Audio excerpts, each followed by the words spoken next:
in 3 minutes.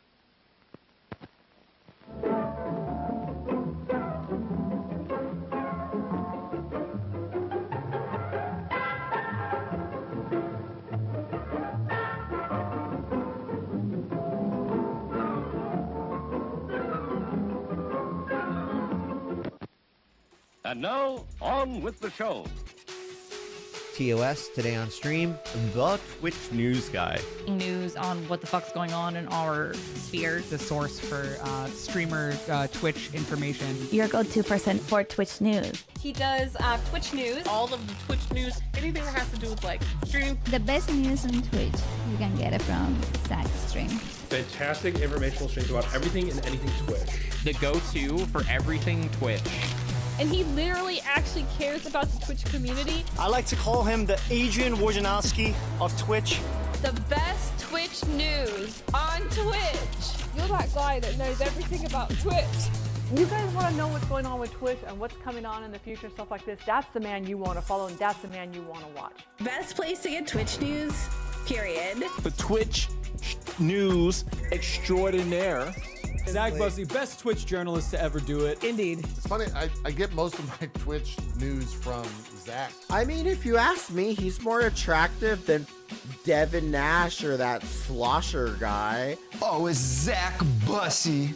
Zach Bussey. Zach Bussey. Bussey. Bussey. Bussey. Bussey. Bussey. Oh, man.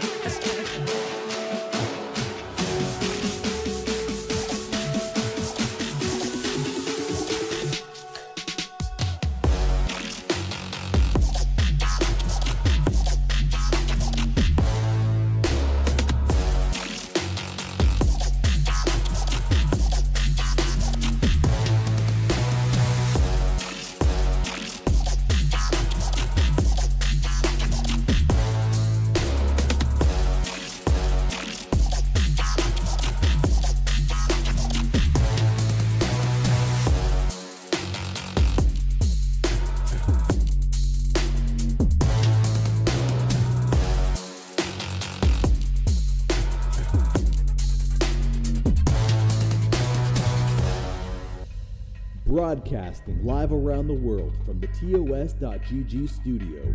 Please welcome the host of Today on Stream, Zach Bussey. Hello everybody! Oh, I didn't change all my chyrons. God damn it. Oh man, what a terrible way to start the stream. Hi everybody, welcome to the show. How are you guys doing? Welcome in. Nice to have you here. All those chyrons are wrong. Yeah. Well, 2 of them are. We can do something real quick here. If I access my Photoshop here for one moment. Professional streamer, evidently. So they say. Twitch. New follower. DJ program cost exposed. Exclamation mark, exclamation mark, exclamation mark, exclamation mark, exclamation mark. File, save as. Oh, well, oops, hold on. File, save as. I'm gonna get to you guys in 1 second here. Bits. At least the first one will be correct. Perfect. There we go. Hi everybody, welcome to the show. How you guys doing? Hope you guys are doing great today. Bonus biddies, that's right. It is the bonus era of Twitch, where anything cheered over 300 is bonus. 30 bits to Dragondom's chair. Bonafide by an additional at least 10%, though I've seen 20% so far. But yeah, we have a great show planned for today. We're going to be talking about the Twitch DJ program. We're going to be going through r/Twitch for our monthly review, which we have not done in probably 6 weeks. We have to watch a video from YouTube's gurus about 13 years of YouTube knowledge, Colin and Samir. 13 years of YouTube knowledge by Colin and Samir. Bits. And other things that I'm not going to describe now because we won't have time, so it's no point in me even describing it. I just kind of realized as I said it. Smiley face. Wex Text, thank you very much for the 1,000 bits. That's a lot of bits. And making that Twitch gave 100. Thank you. Hi, Deep Hearts. Hi, Wex Text. Hi, Sunberry. 30 bits and 15 bonus bits to Palerson's chair. Oh, shit. There's a 15%er. Hi, Reg. Hi, Sunberry. Hi, Underground Rescue Channel. Hi, Illusion. Hi, Sage. Hi, Sasha. Hi, Wex Tex again. Hi, Storm Chaser. Hi, TKN. 30 bits to Oriuskin's chair.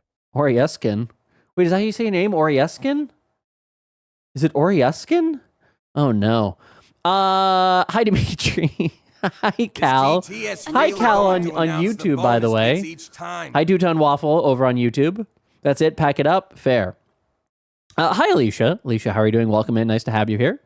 Hello, Reg. Hi, Dragon Jam. Hi, TK. Hi, Cal. Why are you overdressed and always? I'm not overdressed. I'm literally wearing the most comfortable shirt that I could possibly wear. This shirt doesn't make any fucking sense, by the way. Bits to Desertus's chair. This shirt doesn't make any sense, by the way. This shirt is a short sleeve, light shirt made for the summer, but on it are ski poles, skis, and Douglas firs. It doesn't really make much sense. It feels like it's a shirt out of time and place, but I like it. So, hi, Gouda. Gouda, welcome to the stream. Nice to have you here. Welcome in. Dragon Gem, thank you very much for the 300 bits. Reg, holy shit, Reg. Reg with the 90 stream streak. I'm only cheering 100 because I'm a poor. We don't allow those here, Cal. No pores allowed in this chat. Not while bonus bits are happening. Thank you very much for the 100 bits, Cal. I do appreciate it. D-Bards also coming in with a 90 stream streak. Fuck, okay, bye. Uh-oh. Thank you very much, D-Bards. Paler, thank you so much for the 300 bits. And Twitch giving those bonus bits. Aureus, thank you very much for the 300 bits as well. Dimitri for 7 stream streak. Desert Ice, 300 bits. Hey, I love you. Hi. Welcome to the stream. Nice to have you here. Thanks so much for the follow. I don't want Twitch to go bust, so I'm not cheering too much. Oh, that's a good one. Wait a second. That's a good one. You got a good one there. You got a 300, and then it did, what is that? 10%? 30%? That's a 30%. Let me switch over to the main scene. You can take a look at what I'm looking at. That's impressive. A new follower. From 300 to do 90 on top of it. Damn. That's the highest number so far. That's the highest number so far. Where was I in this? Here we are. Hi, Falcor. Oh shit, I was just watching through some of your VODs that I missed from yesterday. That sounds about right. Hi, Illusion. TTS gonna pop off. I should probably change the TTS voice. Let's change the TTS voice. TTS voice. Yeah, let's change that. I don't like that guy's voice anymore. I'm done with him. Who should we use? Who should we use? Voices. This one? You've been seeming sus lately. That's Almost not bad. Like we have an imposter among us.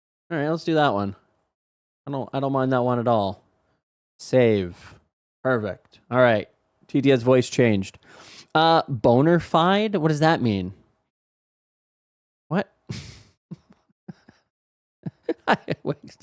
I've seen mostly extra 15%. Yeah, that was a 300 and then 90 bonus. So if I'm correct, that is in fact a. We added 30 bits to Desertus's cheer. Sounded like it was going to say something else. Desert Ice, thanks so much for the 300 bits. Why didn't it say yours though? Oh, maybe it's too soon. Use Hassan. New TT's Ipe died and land as tamed or. I don't know what happened there. Wait, what's going on with my? Oh god damn it! Why am I falling? Why am I disappearing into the void? Sorry guys, there we go. All right, little chaotic start to today's stream. A little chaotic start. Bussey, Zach Bussey only feels comfortable in a tuxedo. That sounds about right. What is that?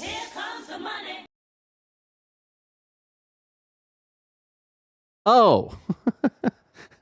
I'm like, wait, what's that sound effect from? Wait, you use bits to top that up? That's a bits situation? More than 30%? Swifty. Hi, Swifty. How are you? Welcome to the stream. More than 30%? I go man. Not sure exactly what it said there. What did you get there? You got 30 plus. What's interesting? Different things say different things. Cheerwall 45. we added 30 bits and 15 bonus bits to Swifty Spiffy's cheer. Why does it feel like it's trying to say something more and it keeps getting cut off? I don't know. All right, let's get into it. Swifty, thank you very much for the 300 bits. Oh my gosh, look at the presents. Look at the presents. The penises, the boobs, the tits, the asses Cheer too. 45, we added 30 bits and 15 bonus bits to Queen Pib's cheer. It's a mistake to do anything on the stream. It's a mistake to say anything on this stream. Just seeing if gifting the community wallet adds type train. Well, it does. Oh, hi, Tripwire. ULWULLWWLLWLLWLLs, Grapples, YBWLs, BEPCs, Dulsus, Nipples, all right. Balls, Bajos, ESVS, Gills, Odorbergil Burr, Brew Y, W, well done. Demdo. Well, it stopped. All right, it decided that was enough. It decided that was enough chaos for today. Zemdo, thank you so much for gifting a sub to Swifty. Hell yeah. What TTS app is that? TTS Monster. I use a combination of 3 things for this stream. I use TTS Monster for the basic text-to-speech from text for bits and for subs. I use Tangia for a level on top of that. Guys, we're gonna meet in the streamer curious room, just to see. There is never You're a enough tempest chaos. of creamy chaos. I wish I had never said anything on the stream of my life. We added 30 bits and 15 bonus bits to Nemisar's cheer. Hi, Ben. We have discovered horrifying news about the rebel leader and the rebels, and specifically the non-human rebels. Well, they are eating the cats and the dogs of the people on the planet. Hoth actually doing that. Isn't that insane, Zach? I'm just saying maybe Count Dooku had a point anyway. Have a good stream. Thank you. Thank you, Stormtrooper. On what is up hyped train. Cohen also getting hit with the 30%. A 10% plus another. For Go 980, we added 30 bits and 60 bonus bits to Kohan's cheer. Not bad. Not bad. Hi, Bat. Not bad. All right, guys, we got to get into some stuff here. This is total chaos. Did you check your Tangia? I did, Ben. I did. I just haven't accepted it yet. I need to take a look at it. I haven't had time to, on whether or not to accept it. Sorry, Zach, I can only afford to listen to 30% of your stream. Well, that sounds about right. For those who don't know, I put out a video today on YouTube talking about Twitch's DJ program and exposing Twitch for the actual deal that they've made with the music industry. Now, it's not really an expose in that regard. It's analysis based upon now over 100 DJs worth of data. So somewhat reliable, but there is an asterisk to this that I'm going to continue collecting data moving forward because I think that it's important. And I'll just give you the TLDR. If you did not watch this video, and that's totally okay, no one's required to watch it. It's obviously very much made for DJs more than anybody else. Cohen, thank you very much. Yeah. Twitch is adding bits to Twitch RPG's bits. Thank you very much for the 5. Ladies and gentlemen, it's all designed as a campaign to sell more pineapples. Big Pineapple in Spain has currently been overtaken by the cartels, and they're operating an underground human trafficking operation designed around a dating app using TikTok to spread the message to ultimately increase the amount of people that they can actually. I've seen the documents, folks. I've seen the documents. Okay, we're going deep down the conspiracy route here, by the way.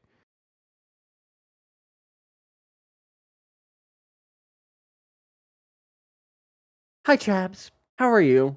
Welcome in. Nice to have you here. Banny. Bionic Banny, thank you very much for the 5 gifted subs.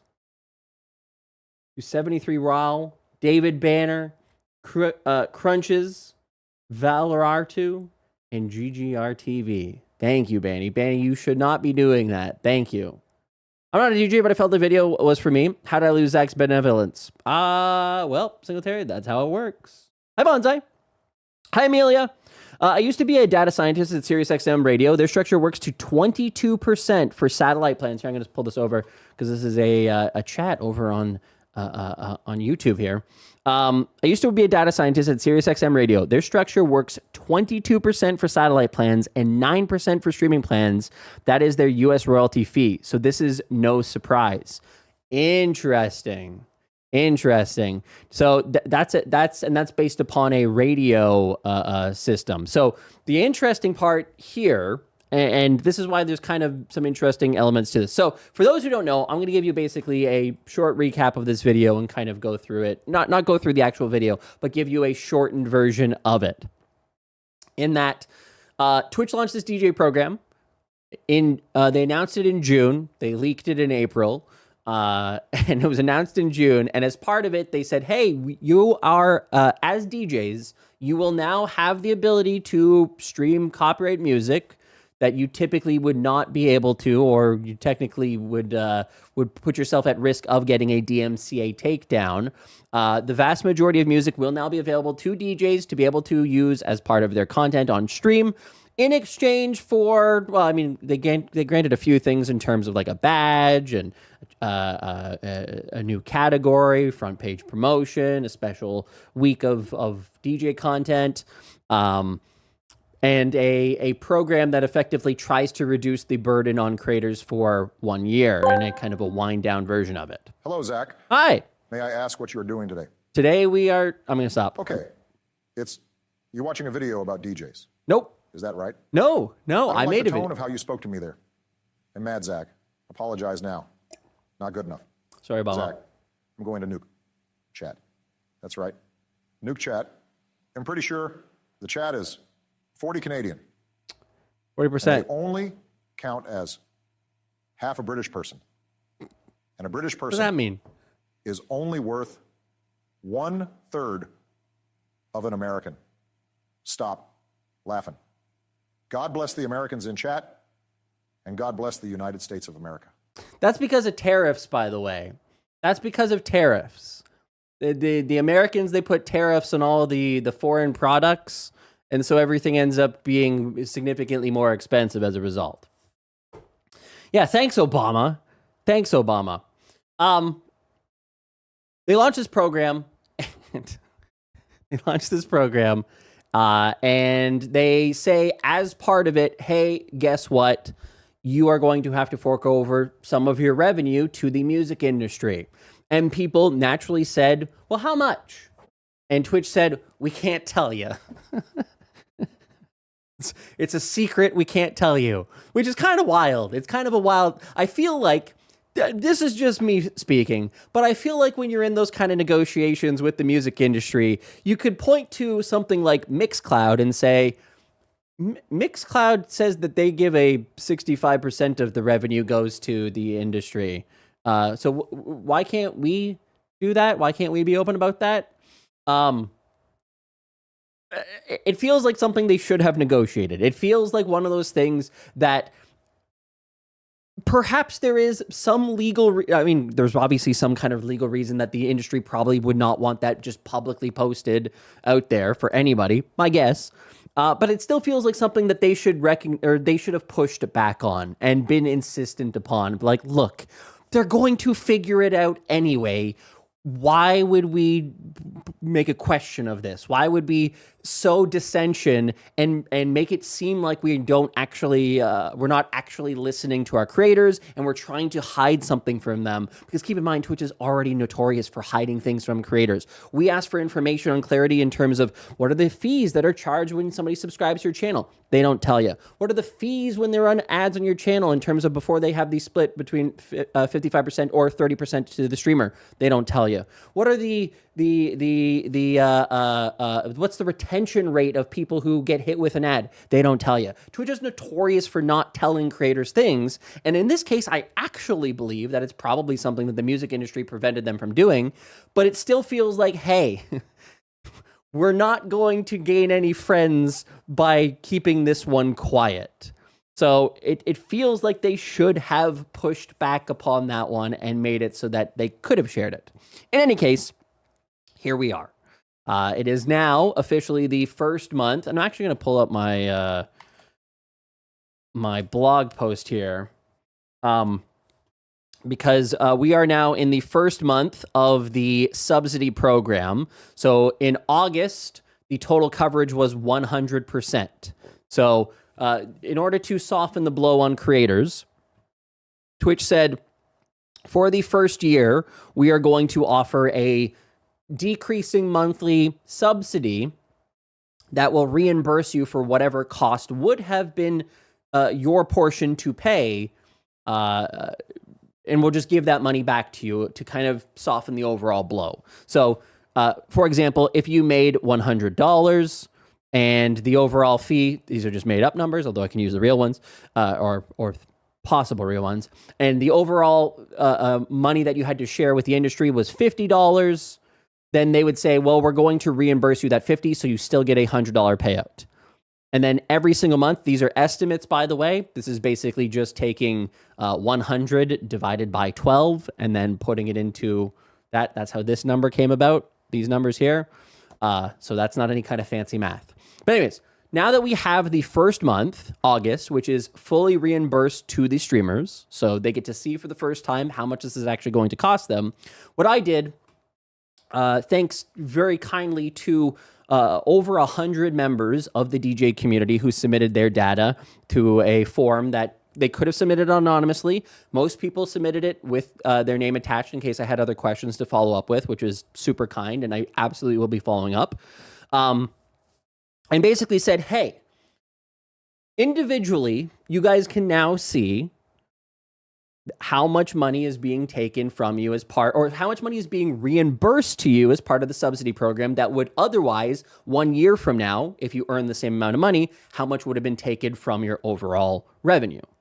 And so individually, people could do that and be like, oh, and so initially we had some discussion in the Discord, and some people privately were saying, it looks like I'm getting about 37% taken away. It looks like I'm getting 40% taken away. It looks like I'm getting 15% taken away. It looks like I'm getting 30% taken away. And everybody has a slightly different number. And I'll explain that in a second why that occurred. But ultimately, my feeling is the more data points that you have, the more accurate you're going to get. Because if somebody does have 40%, and somebody has 15%, there's going to be a general number in which this all kind of averages out to in a overall. And that can give us a clear indicator on how much we can expect to have to pay. And I say we, not necessarily me, but we in the sense of the collective DJ community. So I'm sorry, I'm stealing valor here from the DJ community and saying we. In fact, none of my revenue gets taken, so it almost feels unfair. But anyways, I took all that data, and over the first 24 hours, there was about 30 DJs who submitted their information, and I put it onto a chart, and I figured out roughly how much that would work out to. And the numbers I came up with when you average this out was 30.29, and that's based upon you take all of these numbers, this number, this number, this number, this number, this number, and this number, you add them all together, and then you divide it by the total number, and you get this. Then I took the total amount of earned revenue, and I took the amount of the subsidy, and divide those two, and you get a second number that looks like this. 30.96. A little forward. There we go. 30.96. So both of them were within this kind of 30% range. Now, there's a specific reason why the numbers differ depending on the channel. And then I did provide an update here in that now I have more than 100 data points, and this is how it looks now. 30.67 for the overall average, 31.66 for the combined average. So it's going slightly up. So I want to add two little asterisks to this overall information. One, the reason why it is different depending on the person is because the overall amount taken is different from how Twitch earns money themselves. So keep in mind, as part of this, Twitch is paying for half. So for every dollar that it costs you, a DJ, it also costs Twitch $1. Now, again, they're reimbursing this dollar for you in the first month, so they're paying $2. But over the long run, eventually it'll be split. The cost of this overall program will be split 50-50. 50% covered by the streamer, 50% covered by Twitch. Now, this is where it gets a little bit interesting in terms of why people have different percentages. Because of the fact that different earned revenue sources have different splits, there is different outcomes that do occur from it. So if you are a streamer that earns the vast majority of your income from subs, you're going to have a outsized impact on your earnings because of the fact that when $100 worth of subs comes in, the industry takes their cut, right? And then you end up having the split between you and Twitch. So if the number is in fact 60%, that leaves $40 left over.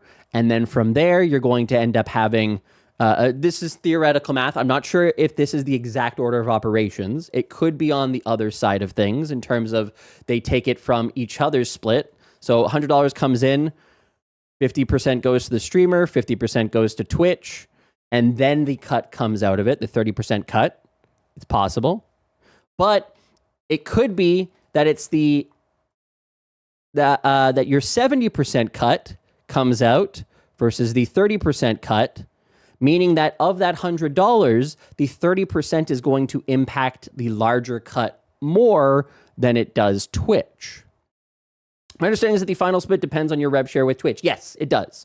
So if you're at the 70-30 split, you pay 70% of the DJ fees. Right. So Supersat, that seems to be where there it's a more likelihood of there being a discrepancy in terms of the overall impact on your revenue being higher. So for people who have 40% of their revenue going towards, on this chart itself, if I go back to it, this was disproportionately impacted on the top by creators who are earning more money.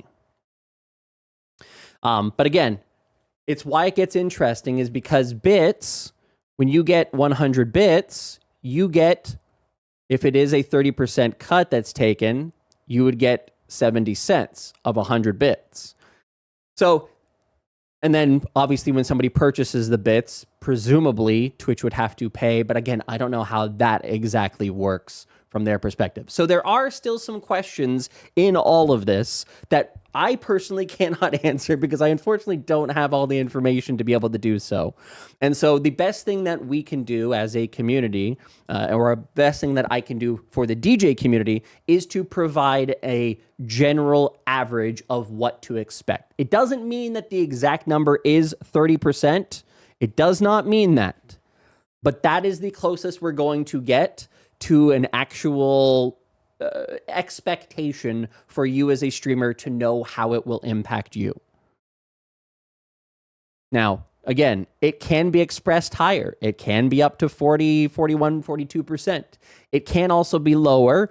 The difference on the lower end, which that second asterisk that I want to add, is that the DJ program is not retroactive. So if you, and this is the case for a couple of these people on the lower end here, if you join the DJ program during, let's say, midway through the month, you joined on the 15th of August instead of the 1st. Well, the DJ program only has 2 weeks that it actually tracks. And so your overall impact on your income is only for that 2 weeks where the DJ program subsidy is like, oh yeah, we're going to reimburse you for that. Whereas this part, you're not part of the DJ program, so it's not actually actively tracking. And so if you have half of the time that you're part of the DJ program, then you're going to have half of the impact on your overall lost income as a result. And then that number can also shift dramatically as well, because let's say you earned 80% of your income when you were not in the DJ program and you only earned 20%. Well, then this number is going to be even lower as a result. So a lot of question marks that it's very frustrating that Twitch just can't tell you. It's very frustrating that they just can't tell you. So the overall thing, and that's why I put it at the very beginning, because I think that's the question that matters most to most people. How much should you anticipate this impacting you as a DJ? A new subscriber. 30%. So take whatever income that you made last month or the month before, or I would look at the entire last year and say, okay, I made $10,000. I can expect if I have the exact same year I had last year, I will make $7,000 this year as a reasonable estimate. Again, it can be up and down. It can be up and down, but that is the most reliable number that I'm able to come up with at this point. I am going to continue collecting data. So next month, I will collect everybody's data, or as many DJs are willing to provide it in for September. Again, it's going to be different because of September is probably going to inflate certain elements of people's income. But that'll give us presumably a full month of data rather than a shorter time frame. So, yeah. So that's where this number comes from, and that's the explanation on it. And it's not an end state for me. It's a starting point to be able to anticipate. But yeah. Hi, Sputnik. 95 legit Blackjack, you got it back. Hell yeah. Thank you so much for the 95 stream streak. Is Twitch going to dig in? Is Twitch going to where'd it go? Is Twitch going to dig into a DJ's revenue if they have a Venmo or Cash App for tips? No. So that's the nice thing, Audrey, is that this deal with the music industry only impacts earnings that you make through Twitch's financial products. So that is subs, that is bits, and that is ads. Presumably, or possibly, the industry could target individual DJs who are making money from direct tips or third-party services. They could. Would they? I doubt it. I don't think that would be a viable use of their overall resources. So I would assume not. And that's why I think that one of the best things that a DJ can do right now, because again, I do think that it is reasonable to pay the industry a portion of your revenue as part of your overall content creation, but it's kind of a lot. It really is kind of a lot of money to just pull out a 30% tax when Twitch is already taking 30 to 50%, and then you have to pay taxes on top of what you earn. And there's just a lot of overall costs there that it really diminishes the overall value of a dollar. So it's already hard to make it as a streamer on Twitch. And now it's becoming even harder to make it viable for DJs to do this full time or in any kind of serious capacity. So from my perspective, and it kind of ties in with something that a lot of people have been saying recently. There's a lot of conversations around this in the overall streaming space. And I just wanted to pull this one up because it was tweeted the other day. This is that violin chick who is a Twitch ambassador who said, Twitch streaming full-time is less feasible for people. Since all the changes Twitch has made this year, my income has plummeted to less than half. I'm digging into savings and figuring shit out.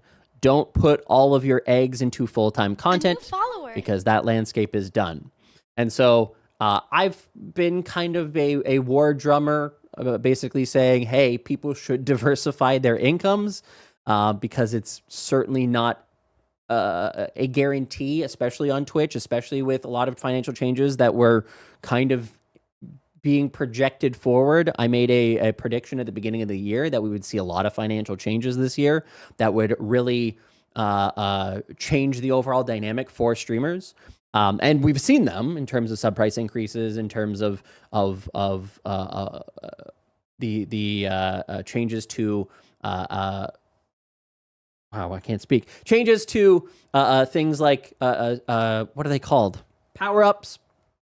And then like September's kind of a muted version of previous Septembers, and there's just a lot of things that are hitting all at the same time. So my recommendation for DJs, and I did put, that's why this video is actually 12 minutes long, is because literally the second half of it is me just talking about additional services that you may want to consider that take your earnings outside of Twitch that are still directly related to Twitch. So you've been hearing like that sound effect of the Slack message. That comes from a service called Tangia. And then Fourth Wall is obviously another option. And then you've also heard some sound effects that have been played on stream. That is from a service called Blurp. And they each have their own off-platform monetization. Blurp has beats. Tangia has tokens that you can purchase. And that gives you the ability to monetize off-platform. They pay you directly, often through Stripe with Tangia and PayPal. You can link your PayPal with Blurp to get paid that way. And then, of course, the first one that I do mention, which I always recommend to people, if you want to set up your own third-party membership program, is Fourth Wall. Again, I do have a partnership with them, but they make it super, super easy to develop a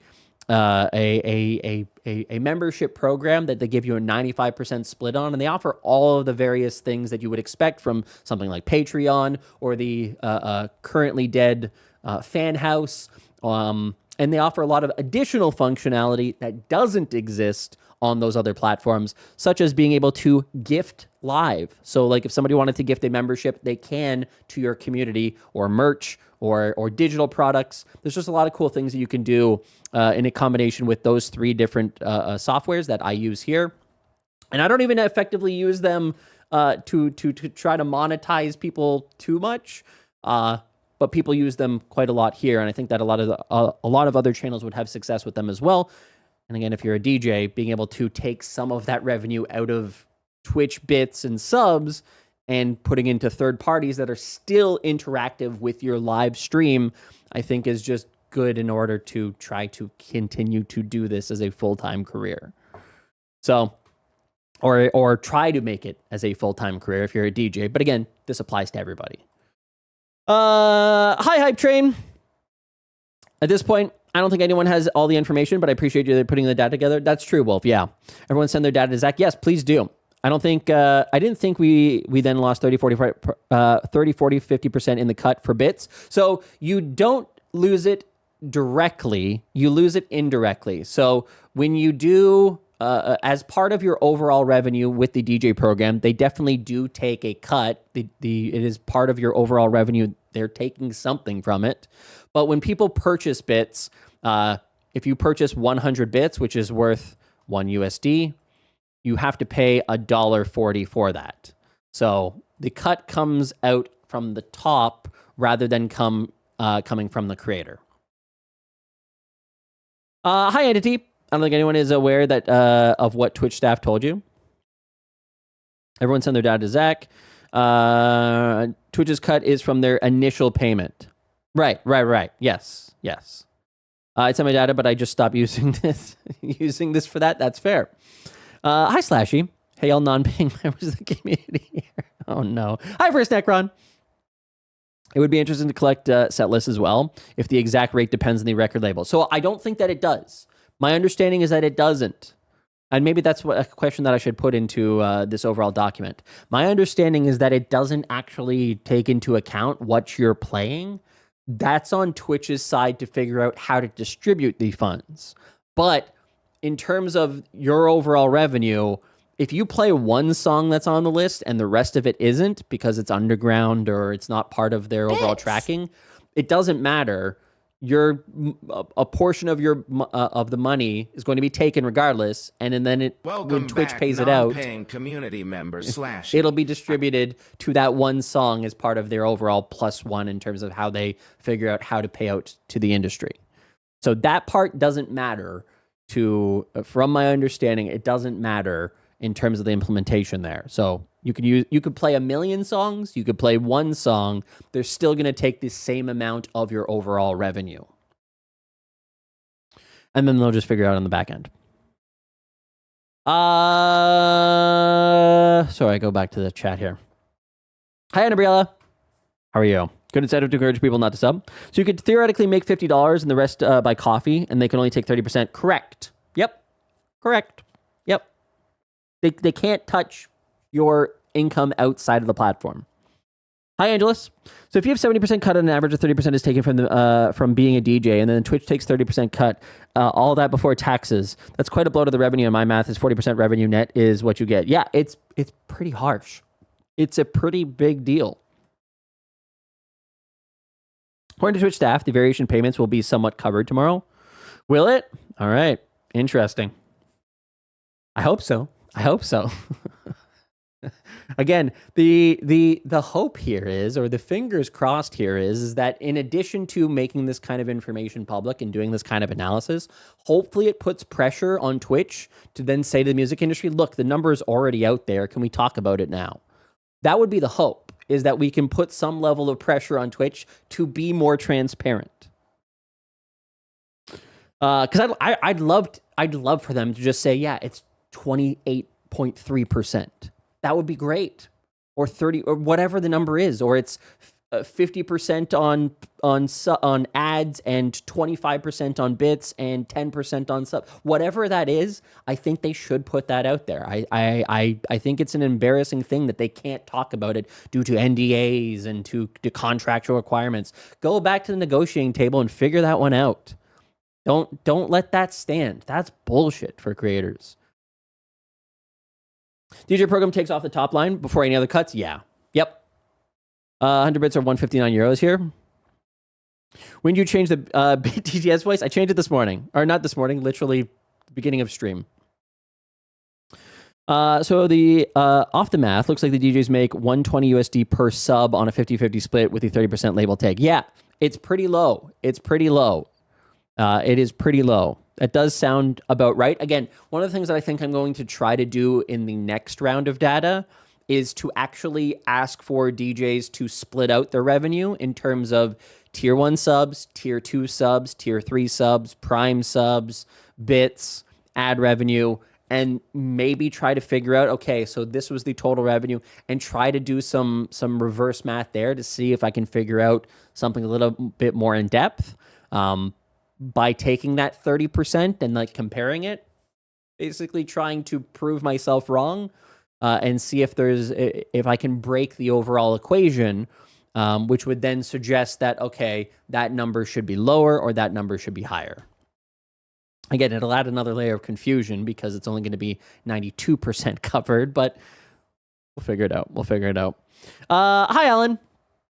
Sounds like the music industry, yeah. FYI, there's multiple cases in my community where DJs who enroll in the program didn't stream in August, not once, had exactly 35% deducted on their subscription earnings. No bits earned. Ooh, okay. That is interesting then. So here's the other thing that I'm gonna say publicly. One of the things that I would like to test, and I think it will be a good test as well, is to if there are some affiliates who are not in the DJ program but no longer stream, they join the DJ program on. Hopefully they have no subs, they have no earnings, they don't stream, they're just an affiliate, a dead account. My idea here would be to find 5 or 6 of them that I can personally give some money to, and then we have a very, very clean outcome. A very clean outcome at that point. Because if I give $100 worth of subs to a channel, and then they get paid out at 50%, X amount, then we can go, oh, okay, that is a clean data piece.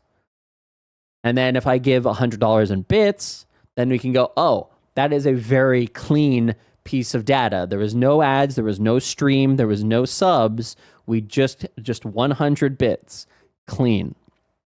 So, and then, yeah, then it gets a little bit confusing in terms of ad revenue, how to figure that one out. But I think that there's some ways that we can do that.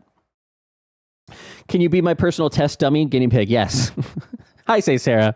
Hi, Emily. I think it's Emily. Emilia?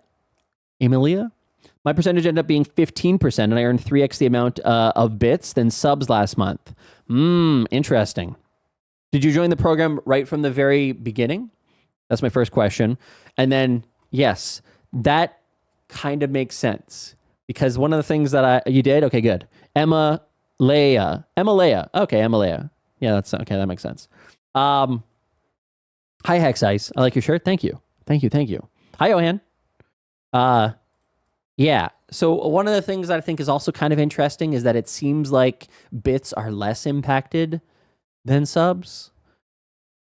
Anyways, it's going to be one of those things that if we figure this one out, if we can figure out exactly what the optimum situation is, like it might be that if your percentage ends up was 15% and you're in three times more in bits, and that's forced your overall percentage down by 15%, it could be a situation where bits are only taxed at a very low rate, like theoretically 10%, and then subs are at a higher rate, 40% or something. And so ultimately, if you focus on bits exclusively, there might be a way to kind of, discourage people from ever subscribing to your channel. Tell them to get turbo and then just give bits to your stream in order to kind of keep, because again, first party is always going to be easier to make money than it is to use any third parties. It's just the nature of that kind of friction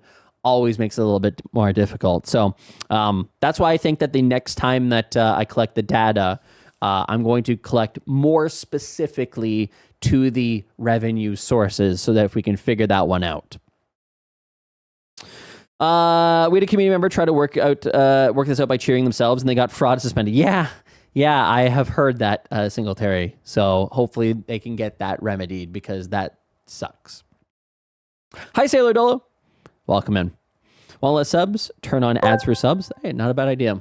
Bridgeboy35 asked me, Trump, I want you to talk about how great Twitch DJ streamers are and how great the Twitch DJ program is. Make sure to say anyone questioning the money Twitch DJ makes are called losers, and also call Zach fake news and part of the lamestream media, and call Twitch CEO Dan Clancy a great man. Okay. Let me tell you, Twitch DJ streamers. Why does it not even sound like the best? It's a bad impression? And so much joy to people all around the world. The Twitch DJ program is huge. Why is he English? Successful. Anyone questioning the money Twitch DJs make are total losers. Believe me. And it Zach, sounds. let's be honest, is fake news, part of the lamestream media trying to undermine great things. But Twitch CEO Dan Clancy, now there's a great man doing tremendous work. Twitch is lucky to have him.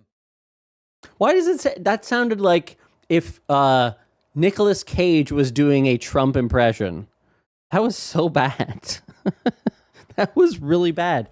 Oh well. Thanks, Bridge Boy. He went Australian. Hi, Kamopong. Can you rate my new song on YouTube? It's called Lumi. Not today. Not today. Unfortunately, I can't do that. But good luck with it. Anyways, so there you go. That's the current insight that we have into it. There's always going to be question marks overall in terms of what is the exact number. It's just so frustrating that I just can't tell you. Then you really wanted to see Zach roast that song?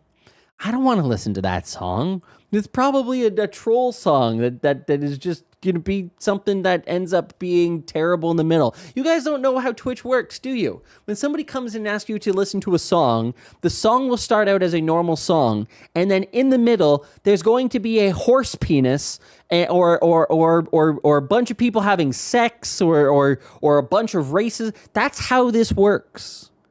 That's how Twitch chat first-time chatters recommending a song works. Tell us what the user voice DJs need to vote and comment on. APIs and monetization dashboard cleanup. I mean, yeah. Do you want to link them to me? DJ API. This is obviously one that is definitely necessary. I believe in Como. All right. Well, you guys go listen to it. Your office drummer listened to it. There you go. See, you got some listens. Why do you hate Donkey? See, my concern here is that it doesn't even show a preview. That's never good. It doesn't even show a preview. Typically, they'll show a preview if it's something. It's a mid song where the Donkey Dong came out halfway through. Okay, all right. All right, fair enough. Yeah, there's a lot. Oh wait, API endpoints for query the music catalog DJs. This one is being investigated. Yeah, this is the big one, I think. Reminds me. Do I even click on that? Emily clicks a link. I think you chose it so well. Really? Yeah. Click Click this. All right. I'm gonna get on. I think you chose it so well. Oh, that's mine. Yeah. Now this is the more important one, I think. Obviously, having a DJ the DJ catalog is currently very difficult to use, and because of the fact that it can change at any time.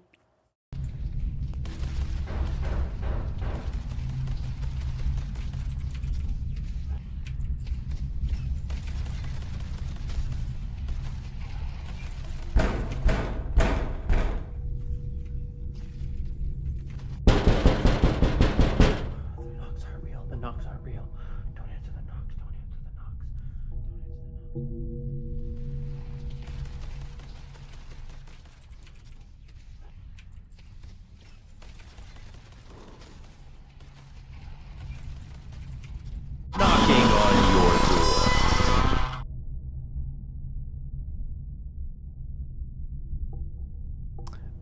Thank you, Benny. Did your account get suspended fairly, but you want it overturned? I'll fix it. Are you unhappy with the rules and want them adjusted specifically for you? I'll fix it. Are you an employee in the middle of answering the question about... I'll fix it. Hi, I'm CEO John Delancey, and I fix things.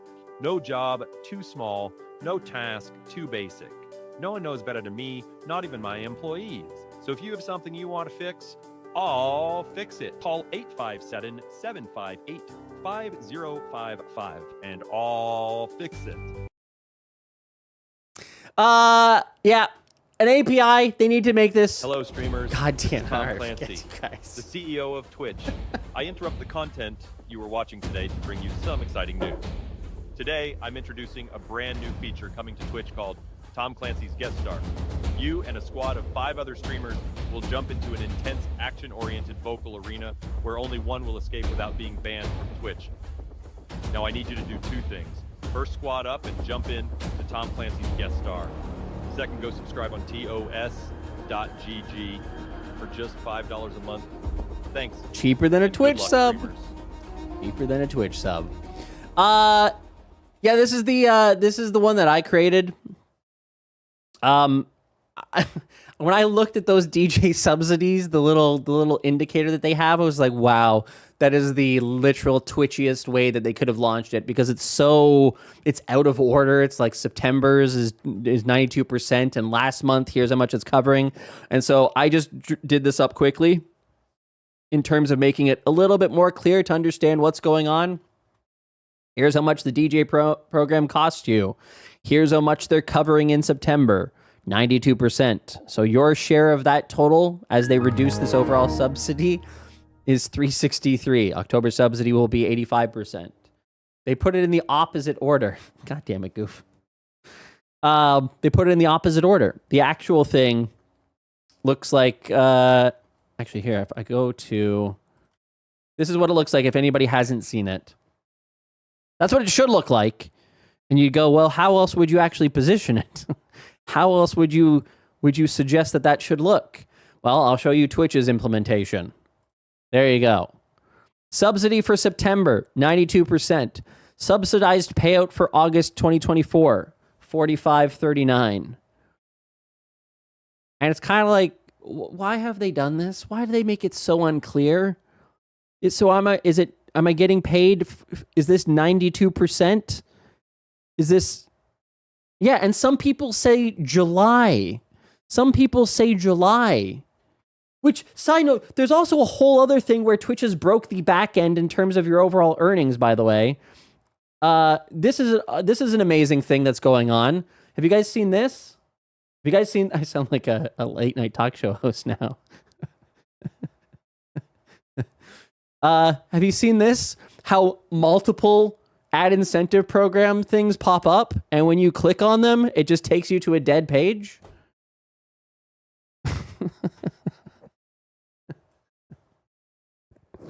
Ah, boy. What a platform.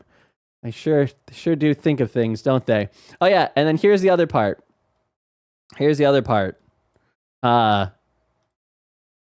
They show you on your payout history.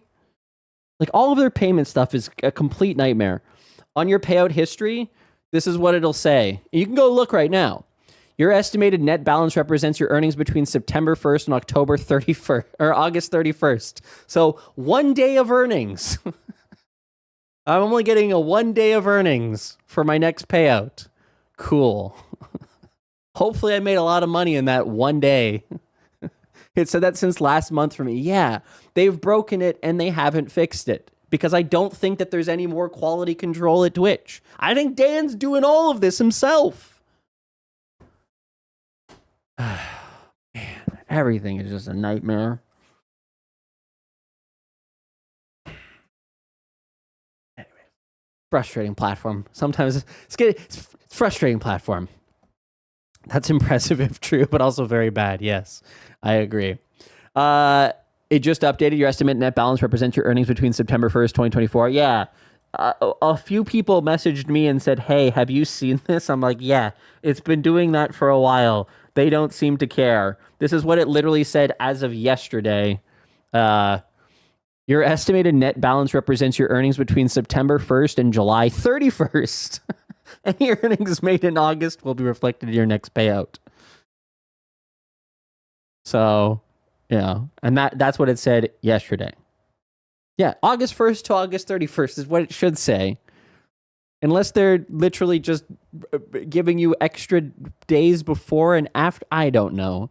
It doesn't really make that much sense to me, but it's Twitch. What do you expect? They don't, as I said, not very great with sharing correct information with creators. They kind of just gaslight you and hope that you'll ignore it and leave them alone.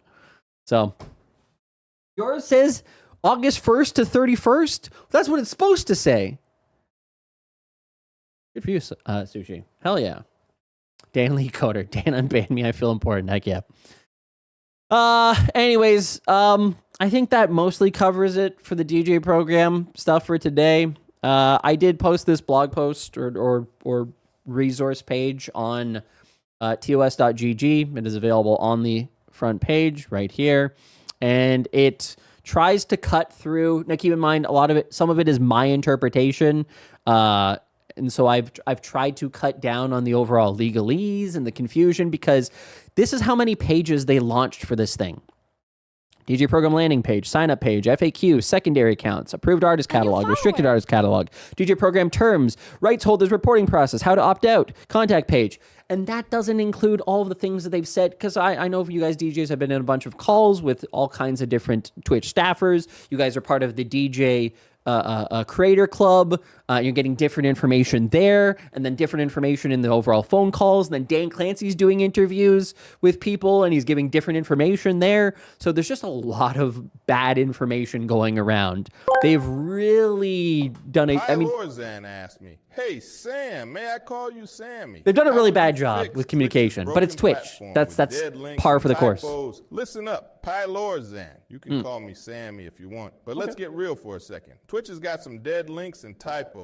That's like a fly in the room when you're trying to enjoy a Royale with cheese. First off, get some folks who actually know what they're doing, real devs, not those coded by next month amateurs. Second, communicate with your users. Sure. If there's a bug, let them know you on it. Yes. Third, quality checks before updates. Simple, right? Seems simple. Seems simple.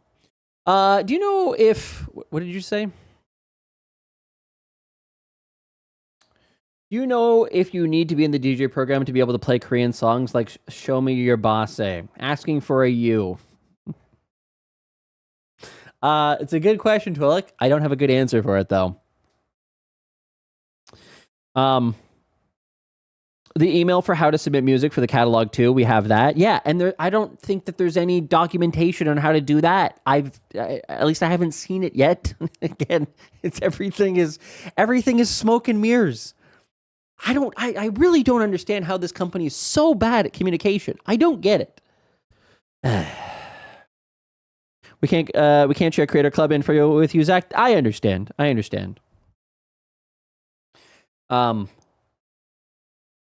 Royal bacon, royal cheese. We also don't call it a royale with cheese. We're French. We don't speak English. Yeah, that sounds about right.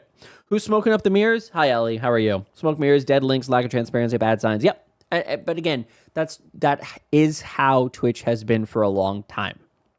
One of the things that I've always tried to do is to take all of that chaos and try to make it digestible for creators to be able to be like, oh, okay, what's happening? Barack Obama here. Uh-oh.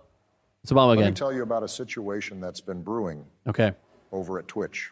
Sure. Now, this is a platform where many creative individuals, including DJs, have come together to share their talents with the world. Right.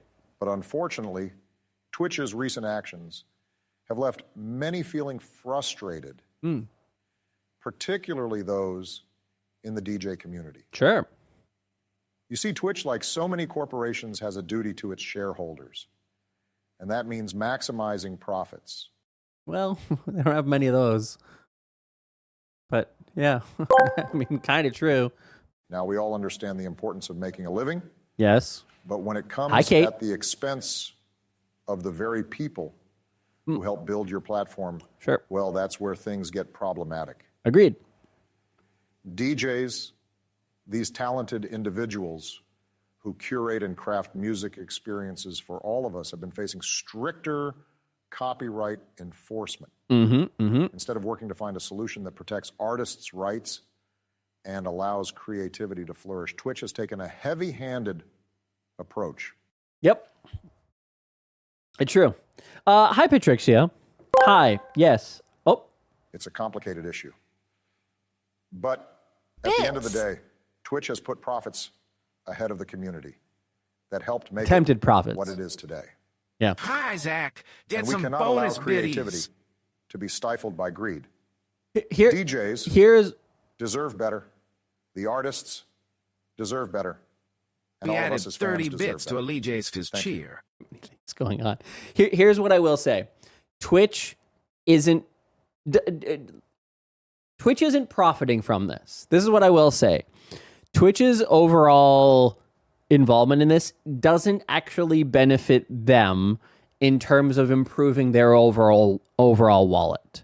Twitch is still having to pay out as part of this, and Twitch already doesn't really make any money. They are not a profitable company.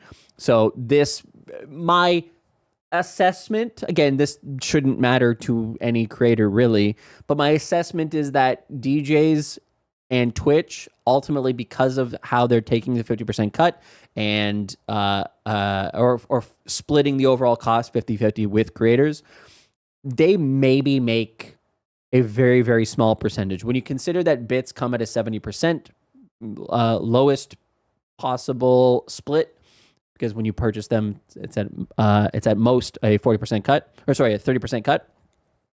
And then if you get a larger package, that number reduces down to a 20% cut. So at technically speaking, Twitch loses money on this deal as well. So this is not a good deal for Twitch too, but I guess that their hope is that they'll be able to scale up the number of ads and then presumably get more people to subscribe or use Turbo, because then that money goes directly to them and they don't necessarily have, again, it's a kind of thing of Twitch is kind of very narrowly walking a tightrope here, where I don't think that it's a very, it's only a viable, financially, okay, let me actually pull this one back a little bit. This is a deal that they had to make, obviously, to keep music on the platform, but to also appease the music industry. Had they not made this deal and DJs having taken the hit, again, financially, I don't think that Twitch comes out winning from this one, of course, because they do have to pay a portion to the industry. So they may make $0 from DJs ever, okay? So that's point one. The second point here is that they did have to make this, because if they didn't make this deal, even if it does cost them money or they didn't make no money at all from the DJ community, the music industry was not going to be satiated if they didn't come up with some kind of deal. And so, unfortunately, it does seem to me that DJs had to take the hit in order to have some level of peace with the music industry so that the music industry won't start sending DMCAs to Miskiff when he's playing music in the background or XQC when he's playing music in the background of his streams. It seems to me that's the kind of the trade-off that has occurred. Again, I don't know for sure if that's how it actually is playing out, but it seems like they made this deal kind of out of a back against the wall kind of situation where it was like, hey, we can go after everybody if you don't want to make a deal with us now as it relates to the DJs. We want to see some level of agreement from Twitch to show that you're making an effort when it comes to our copyrighted content. So, yeah, that is the kind of the asterisk to this overall is that Twitch probably isn't making any money from this either. So for Twitch, they're not super thrilled to have this deal in terms of their overall financial situation, but it may be something that ultimately paves the way so that they can be safe today so that tomorrow isn't a loss. Do you think the DMCA came down on Twitch because the money collected before was used to make God damn it. It is bad at both being a non-profit and a profit. Yeah, that's kind of true, Twillick. Make an effort to piss us off. Yes, yeah. Twitch basically capitulated by creating a new confusing program. Yeah, I mean, again, it is difficult to kind of maneuver through copyright issues. And again, Twitch is kind of in a weird spot right now where there is, I don't know if you guys have seen, but in France, there was a podcast on Radio France recently that was talking about all of the copyrighted content where people are basically running 24/7 channels for cartoons and other TV shows that are dubbed in French. And there's been some other articles about that as well in Portuguese. And Spanish, where essentially you're starting to see the legal experts, the lawyers for these industry groups saying, we have all these different streaming platforms that you can pay to stream TV shows. We have Netflix, we have, anyways, I don't know all of their names, of course, but so for me, Netflix, Crave, Prime, etc., and the rights holders of that content license it to those sites that you can then pay to watch. Why should we allow Twitch to have all of this content that they're streaming on their platform for free? It's much more than you imagine. Oh, I understand. They do get suspended. They do, yes. They definitely do get suspended, but like...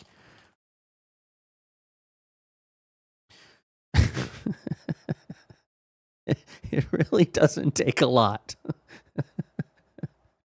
Big Bang Theory, Simpsons, Family Guy. Like, if you're trying to find, oh, maybe they took some of that down. If you're trying to find any kind of content that you would typically have to pay for, you can probably find it on Twitch. Search Malcolm, sure. Yeah, there you go. South Park, France. 1.9k people watching.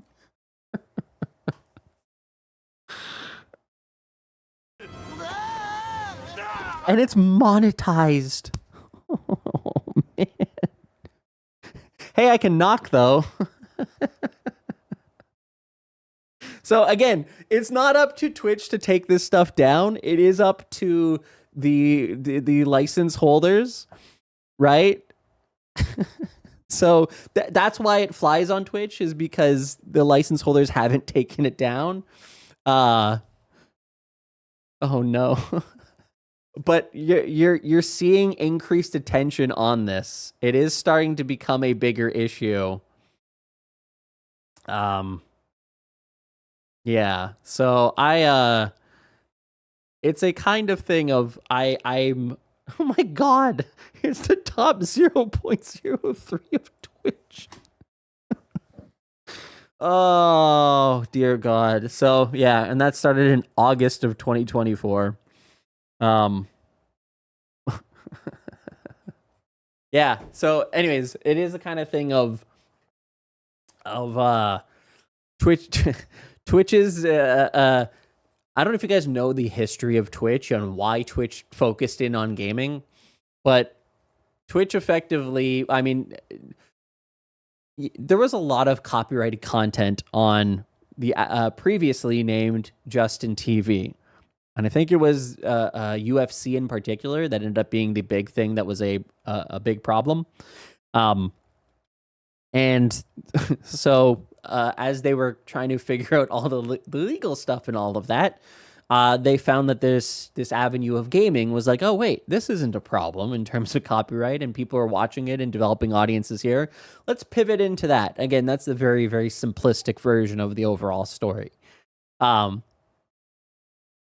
And so it is a kind of thing of like, man, it's going to be the future is going to be interesting. So many 24 streams on Twitch and few IRL streams do it now while they're away. Yeah. Isn't South Park in the public domain and allowed to be viewed? I don't think so. No, I don't think that's the case. I mean, if it's, I don't think it's public domain. I just don't think that they necessarily police their IP. I'm not sure though. I'm not sure. Yeah. Anyways, so all in all that is to say is that this is a deal that they had to make with the music industry. I don't think it's a particularly good one for DJs. Obviously, it takes a significant portion of your overall revenue. But it's also not a great deal for Twitch either because they also have to police it. Yeah, South Park's not in the public domain. Yeah, I was just like, I don't think that's the case. But I don't know. I've heard that they're less aggressive about their IP, but public as in no ads to watch it on their official site, not as in your free to monetize. Okay, yeah. That's not, so that's not public domain. That's just like we're giving you the right to watch it on through our platform. I think Twitch would want to get rid of these streams because aren't they losing money encoding them all? Well, that one's monetized, so no. That one they actually have ads on. Yeah, so anyways, it is just kind of one of those things of Twitch is going to be in an interesting place. It already is in an interesting place. And yeah, so DJs, this feels like one of those things of like, oh shit, we actually have to do something to deal with the legality of copyrighted music.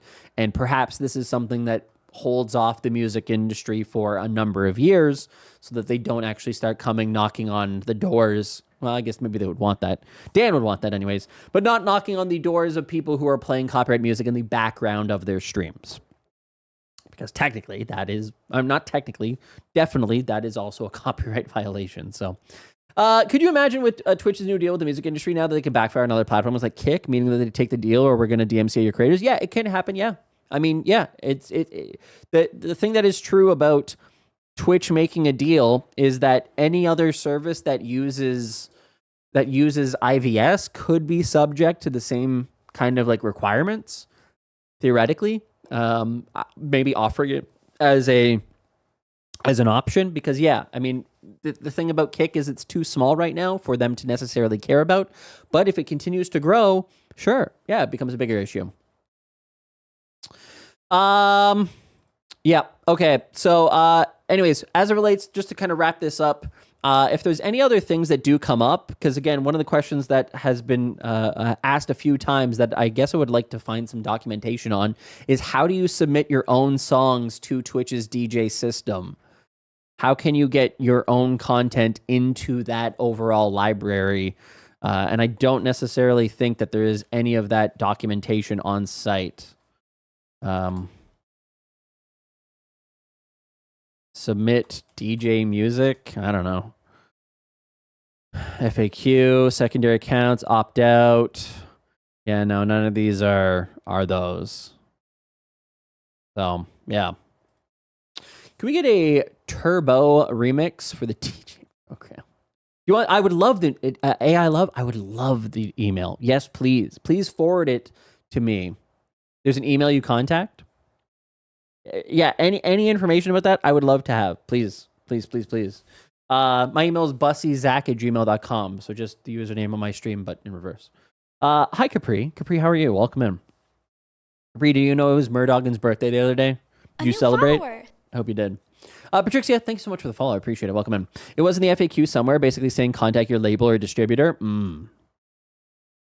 I celebrate privately. Okay, that's fair. That's fair. It's like a religious holiday too, so I get it. Somewhat related to this, I think that we need to take a look at r/Twitch, because r/Twitch is often a place where we find a lot of interesting conversations related to Twitch that you don't really expect are going to be asked. And if you don't know r/Twitch, it is a Reddit community with 2.5 million members. 2.4999 million members of it are inactive, and the rest seem to be people who have never used Twitch before, other than the partners who reply to everything. There's a surprising number of partners that spend a lot of time here replying to things and answering questions, and God, they deserve a lot of credit because they're trying to do the job of community building for people who have actual questions about Twitch. So I need to come up with like a jingle for this overall. I need to come up with a segment intro, I think. Yeah, so we're going to look at the last month, and we're going to sort this by top posts, as we always do, and we're just going to take a look here. If you can't reliably make enough to survive each month on Twitch, then your job can't be a content creator. PSA. Oh boy. Capri, are you ready for this one? Did you write this one? I was watching a small streamer. Actually, we need music. We need like you sent it to me? Oh, thank you. I appreciate it so much. Let me look at that right now, actually. Just out of curiosity. Morbid curiosity. I need to know. Not morbid. Oh, okay. Yeah, it's just an email. Okay. That's wild. That's wild. I should quit, maybe. Can you use this to come up with a jingle?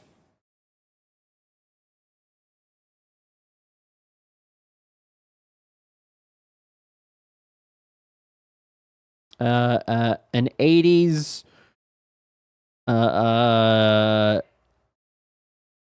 a family television show theme about r/Twitch, the subreddit with all the questions no one ever asks about Twitch, and all the opinions that would get you canceled on Twitter. Do it. Oh!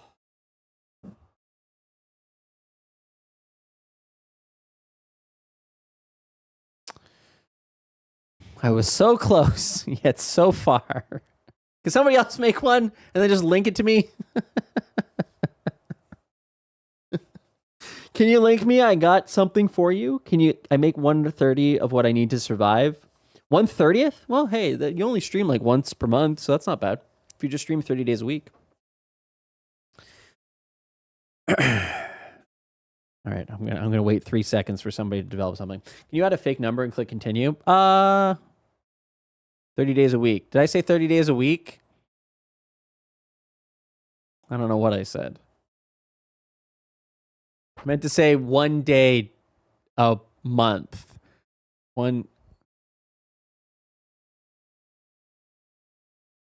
Like a Turkish week. An 80s television show theme song with a gauge all the questions no one asks about Twitch. Actually, that's a simpler prompt. Let's just go with that one. Here you go. Compared to an American week. No, well, I mean, kind of. Kind of accurate, actually. Hi, Fumi, by the way. I don't know if I said hello or not. Yeah, somebody, what is this? IBU, Hot Road Baby.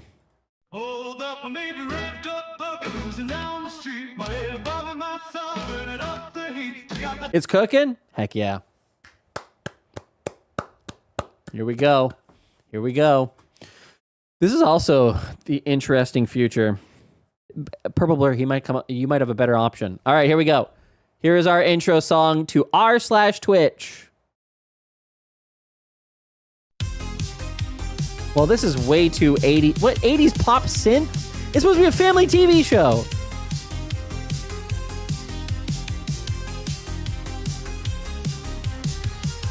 This is supposed to be like a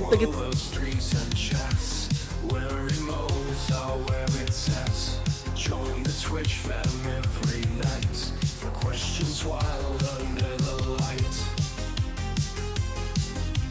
Everybody type happy. Everybody type happy in chat.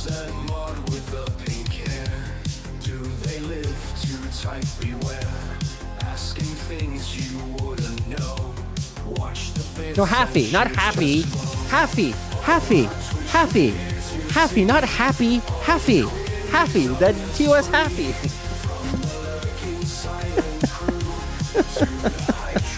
Who said that? Who did that first? Who did it first? Enunciate, fair. I said happy. Happy. Like, why did you give artist distribution to Patrick? Artist attribution to Patrick? What do you mean? This is a terrible one. This is a I don't. I mean, it's a fine AI song, but I wanted a like an 80s theme show, like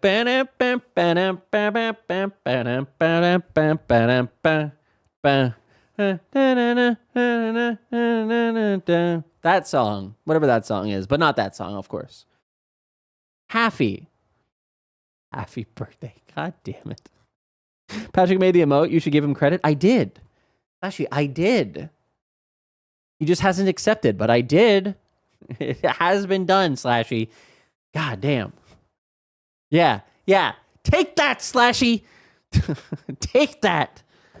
I asked, why didn't you say? I asked, why didn't you say? What does that even mean? r/Twitch. I was watching. Why didn't you give artist attribution to Patrick? You didn't say that. That's not what you said. That's not what you... Oh, you did say artist attribution. I read, why didn't you give attribution to Patrick? All right. Wait, what did you type?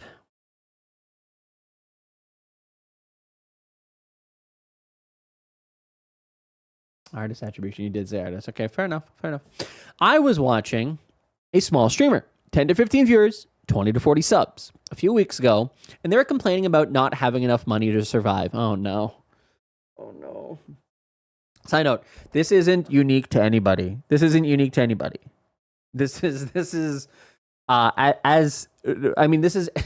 sorry, I'm going to make a joke of it, but this is going to be every DJ in 9 months from now. So, not the 10 to 15 viewers, but not having enough money to survive, because they're going to, it's going to be tough. A viewer in chat responded, why not get a job? Oh boy. Yeah, that's not going to go over well.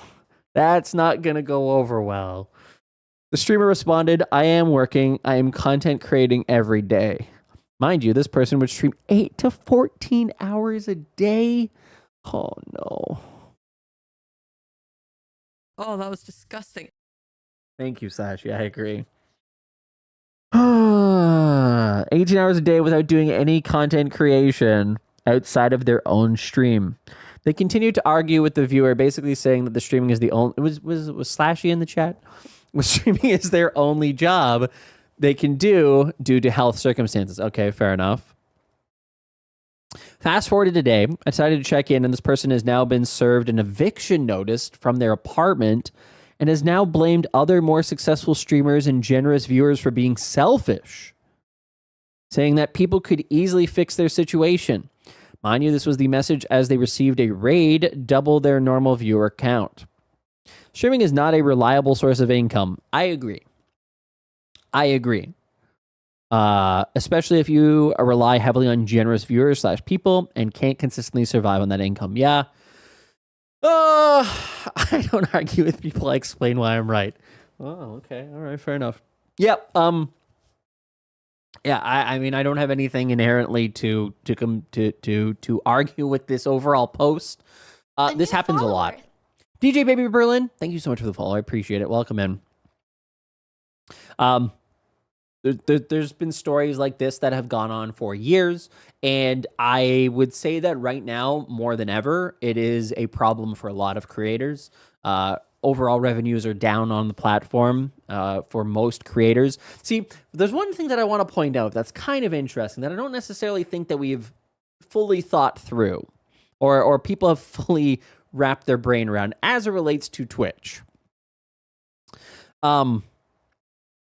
One of the things that was said recently by an executive was that overall, as a result of the overall price increases, something to the effect of Twitch hasn't seen any significant change in their overall revenue. Okay? My revenue between July and August is down 75. Oh, but I'm streaming less. Okay, fair enough. I'm so nervous to see that DJ split. Oh, DJ Baby Berlin, we already shared it. I actually made a video of it. And I'm going to ruin the surprise. You should expect 30% of your income earned to be taken. So if you earn $1,000 per month, it'll probably be closer to $700 that you'll actually get 1 year from now. That's the TLDR of it. No, it's all good, all good. I put a YouTube video up. If you go to my YouTube channel, youtube.com/Zach Bussey, there is a video there that explains it. If you do want to have a kind of a walkthrough. On top of what they already take, yes, yeah. So yeah, basically you should expect it can be higher, it can be lower, but you should prepare for 1 year from now for whatever you earn per month to be 30% less. Again, it can be higher, it can be lower, and the support method, if you get more bits are an early thing that seem to suggest that you end up making more from this than you do from subs. Subs seem to be not the right way to go. But anyways, yeah. Yeah, anyways, the thing that I want to say about Twitch is that, and again, I don't know Twitch's overall financial picture, specifically anyways, but one of the things that I think people need to kind of wrap their head around, because I've seen, especially recently, a lot more people saying, oh, I can't do this full time anymore. I have to get a job. I have to leave. I have to reduce the amount of hours that I stream, or doing things to try to squeeze a little bit of additional revenue from their overall communities, is like subathons and things of that nature to try to make this thing viable and try to ride it out. But it's tough. It's tough. Like, again, from the perspective of me looking at a creator, I completely understand. I completely get that. But one of the things I think is kind of interesting is that, let's say that Twitch had 10,000, I'm just, again, making up a number here. They had 10,000 people subscribe at $5 per month. Why did that look weird? There. Better. Right? That's $50,000. Okay? Well, if Twitch now has 9,000 people subscribe at $6 per, that's $54,000, right? So from that perspective, you'd be like, oh, well, Twitch has made more money as a result of increasing prices. That was a positive thing. But the thing that people don't consider, my math is impeccable as always. Well, thank you. The thing that people don't consider is that that's based on 1,000 fewer subs. And so if you had 100 streamers that were represented in this group, and they're each getting 100 subs, right? So the overall amount that they were making was $1,000 per month. Yes. Am I saying things right? It doesn't matter how much they made. Doesn't matter how much they made. Now you have 100 streamers who are having 90, but that may not be the case. It may be that a lot of those streamers are still getting 100 subs, and a number of streamers, I know it was 100K, I realize that, and a number of those streamers now only are getting 8 subs. And so the overall income to Twitch as a whole might be higher or the same, but to the individual, there's going to be differences.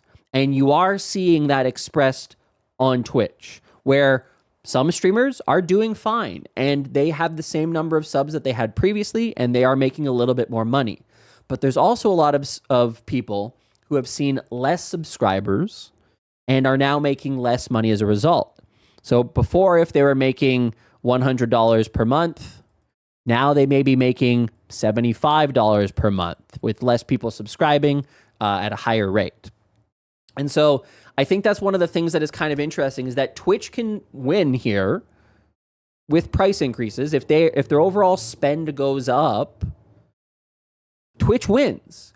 And they can say, we haven't seen any decrease in people spending, which may be true, but for the individual, and this is where Twitch doesn't think about individually because they can't, it's impossible for them to do, but individually, you may see a lot of people that get hurt by these price changes. And again, I don't want to inherently continue to use them as the example here, but it was just a recent tweet that was made, and this is a Twitch ambassador that says Twitch streaming full-time is less feasible for people. Since all the changes to Twitch has made this year, my income has plummeted by less than half. They have had an outsized impact. Technically speaking, a sub increase price from $5 to $6 US should only impact your sub count by 10%. But that should be made up by the increased overall cost. That's what happens at the top level of Twitch. But individually, you have certain people that are getting hit harder. So I think it's one of those things of you know, when we listen to Twitch say, and again, I'm in listening to, I think it was Minty who said it in his most recent, the Patch Notes stream that they were on, where they were talking about mobile price increases and September, so it was last month. I was just like, yeah, that's good to know that overall they haven't seen, or maybe it was somebody who replied to me on Twitter, I forget now. But yeah, it's like, there's a, when you rock the boat, some people are going to fall off.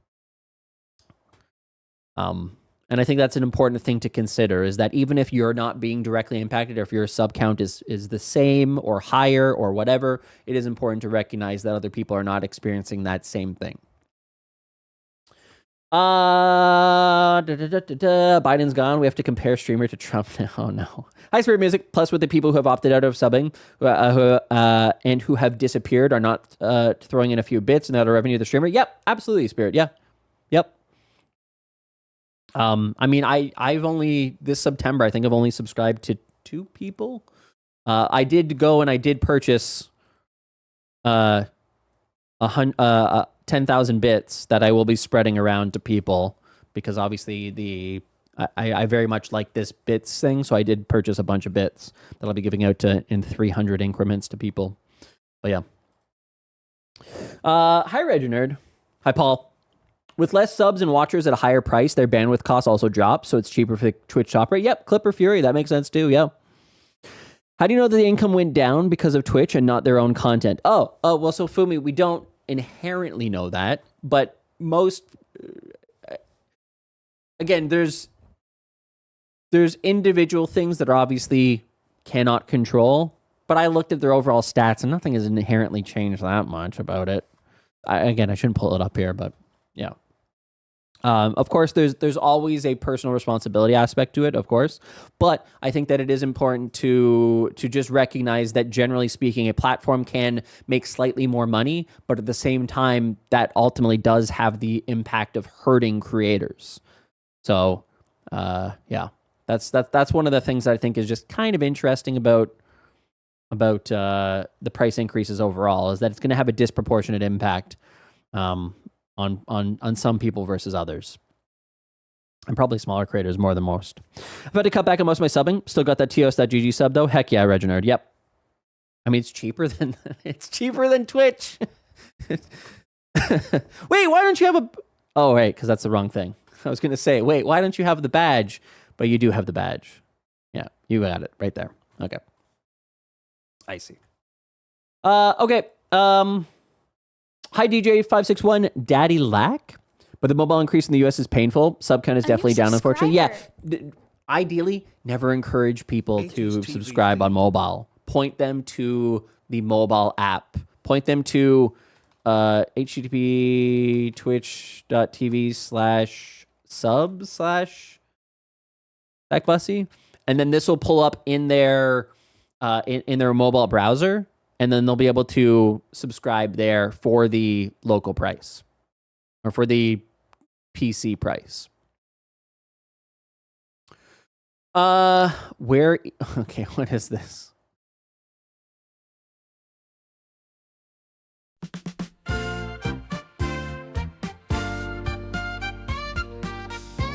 This has to be. This isn't. I mean, it does match the vibe of what I'm going for, but it's not r/Twitchy related, I don't think. Wakes up with the morning light, coffee brewing, everything feels right. He's got his laptop ready to stream, covering the beat, living the dream. Oh, Zach, the happy-go-lucky guy with a smile so bright, he reaches the sky. He's got 2 channels, 'cause one is not enough. That is true. He makes fake adverts and keeps himself looking buff. Well, that's not true at all. That last part is. Here comes Clancy, the Twitch final boss. The man's so corporal, he looks just like an albatross. All right. He's cutting the splits, making it tough. Zach's got his number, but is it enough? All right, perfect. All right, anyways, to go back to this real quick, just to answer the last bit here. Yeah, I mean, this is going to be true of anybody. Realistically, I'm just going to be point blank. I'm going to be point blank. Most people will never make more. And again, this is if you're lucky, will never make more than maybe it being coffee money. Like, it's not, Twitch streaming is not something that I think most people can, A, do for a variety of reasons, B, escape the 0 to 5 viewer death hole, and then C, consider how they're going to monetize and create value around their content so that they can do this a little bit more as a part-time job.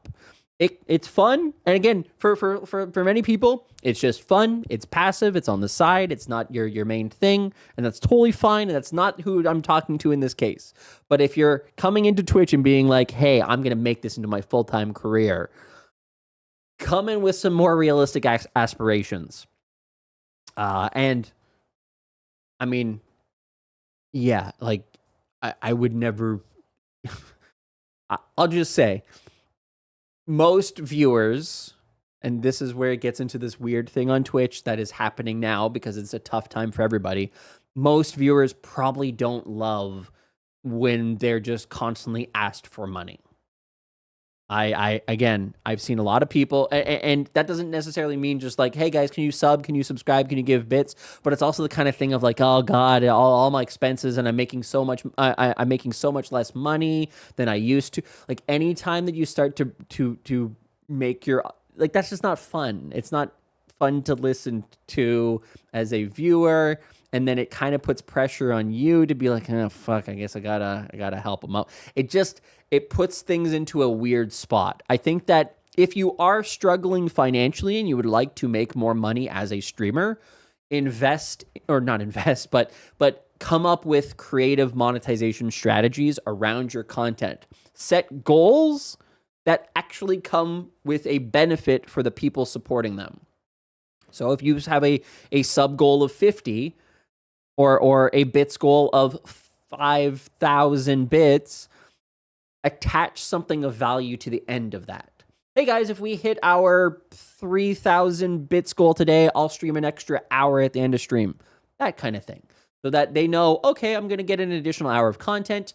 You're going to get an extra $30 of revenue as a result, so that you can stream that additional hour. Like, you're trying to provide a value offering in terms of how you support the content or why you support the content, Creative perhaps. monetization strategies like Twitch subs Tosmath. You can. The problem with Twitch subs is that it's not a reliable financial outcome in terms of short-term financial targeting. Like, yeah, you can get, if you set a goal for, I know you're doing this, by the way, so you did not intend for this to be a jump-off point. Apologies, Stream Nilo. But if you're like, hey, I want to get 10 subs because that's going to be $60, and so if I get half of that, that's going to be like $28 that I'll get in my pocket.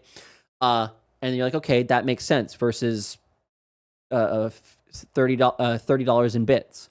But the reality is that same amount of subs might actually be $10 because of local price subs, because of promotions that are going on. If they gift more than 5, you get 20% off. You share in that over. So you can't actually reliably predict how much money you're going to make from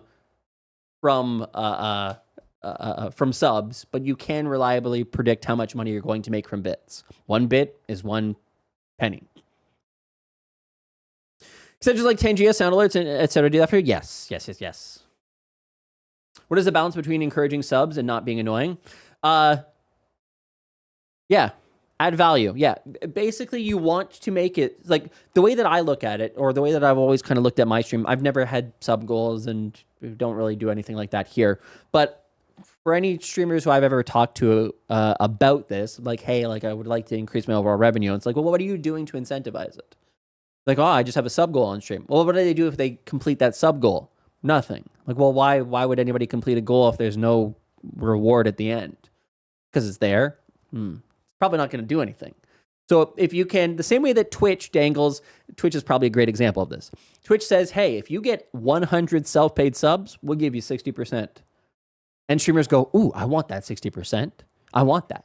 That is essentially how you incentivize goal setting. What is the outcome that is beneficial to the person supporting that you get from achieving that goal?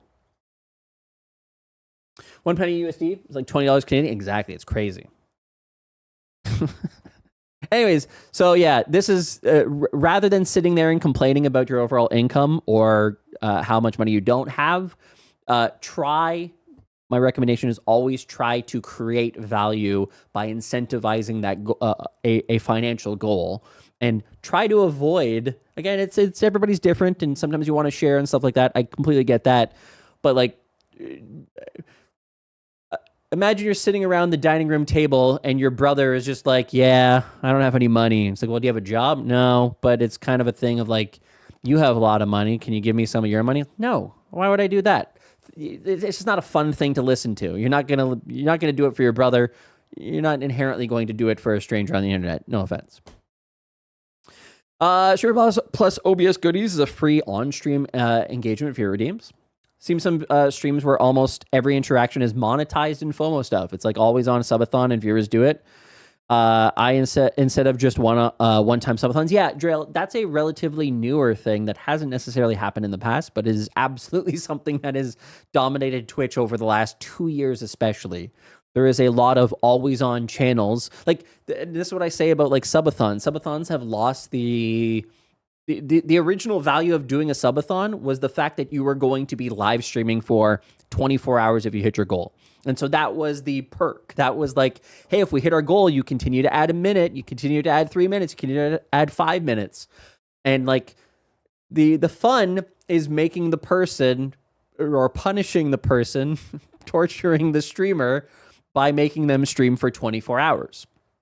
Unfortunately, now people just go to bed and they just leave the stream running and the timer still ticks down. And I go, I don't know what the point of a subathon is anymore. So and again, some communities, it works. Some community it works and it's fine for them and it's great and they enjoy it and that always onness is working for them and their communities. But for a lot of people, I'm sure it just kind of, for me, I just kind of go, it's never really going to be interesting content there for me. For me personally, I have a slightly higher desire for my content to offer value back to me. Hi, Racing. This is a tangent, but I do respect folks who try full-time content creation, have enough savings to try for 3 to 6 months. They put their full-time investment and see if they can pull it off. And if they don't, they should have a plan to get back to 9 to 5. Yeah, Stream now. I agree with you on that one. I think especially if you're young, if you are under the age of 25, maybe 27 even in this world that we live in, if you have the ability to be able to go something full throttle and actually like really go, okay, I'm going to do YouTube, I'm going to do TikTok, I'm going to be streaming every day, I'm going to do Twitter, I'm going to do all these different things to try to make it happen. I think when you're young, you can make financial mistakes, or you can make things that set you back financially, make those kind of decisions to chase a dream, to chase a passion. And if it doesn't pan out, at least you said you did it. At least you tried. And you still have enough time ahead of you to be able to catch up and to recover from any of those kind of things that just didn't pan out. When you get older, it's harder to do. You have less time. Like if I were to right now just go, you know what, I'm gonna stop all of the things that I currently do, and I'm going to become a world famous singer. If I'm successful, which is an unlikely thing, so if I'm successful, great, but I'm not going to be successful.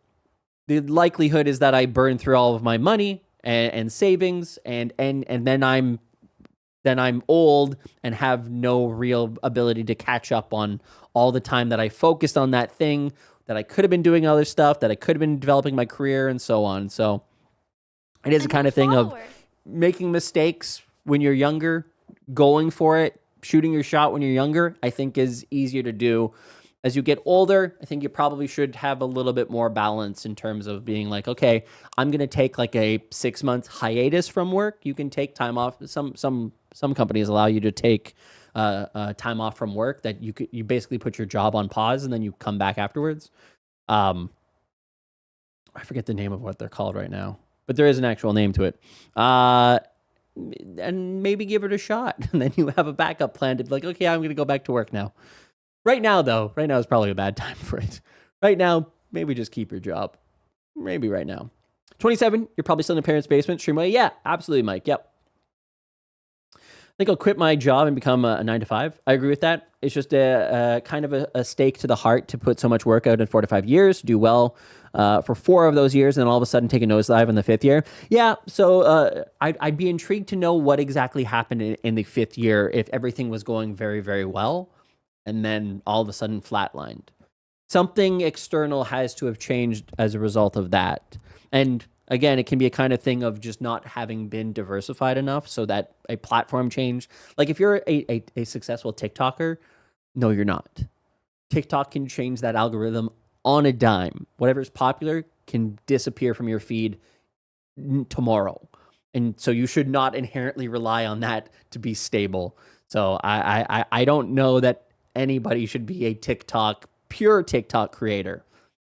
Have a Patreon, have a Fourth Wall memberships, have a YouTube channel, have an Instagram account, anything else to make yourself a little bit more secure in that one. Now, if you have 50 to 150 CCV are creating amazing shows and are sustaining full time just on Twitch, doesn't always have to be big CCV. Lounge Singer has a good ring too. I don't know. I feel like it's a bit of a kick to the teeth to the community of viewers. It's like, fuck, the financial support you give me every week, every month. This month I'm doing a subathon, so I want gifted. Yeah. I appreciate it, Ellie. Thank you. TikTok is pure scuff and multi-stream. I wrote back to the office, back to work in office and the DJ program. Okay.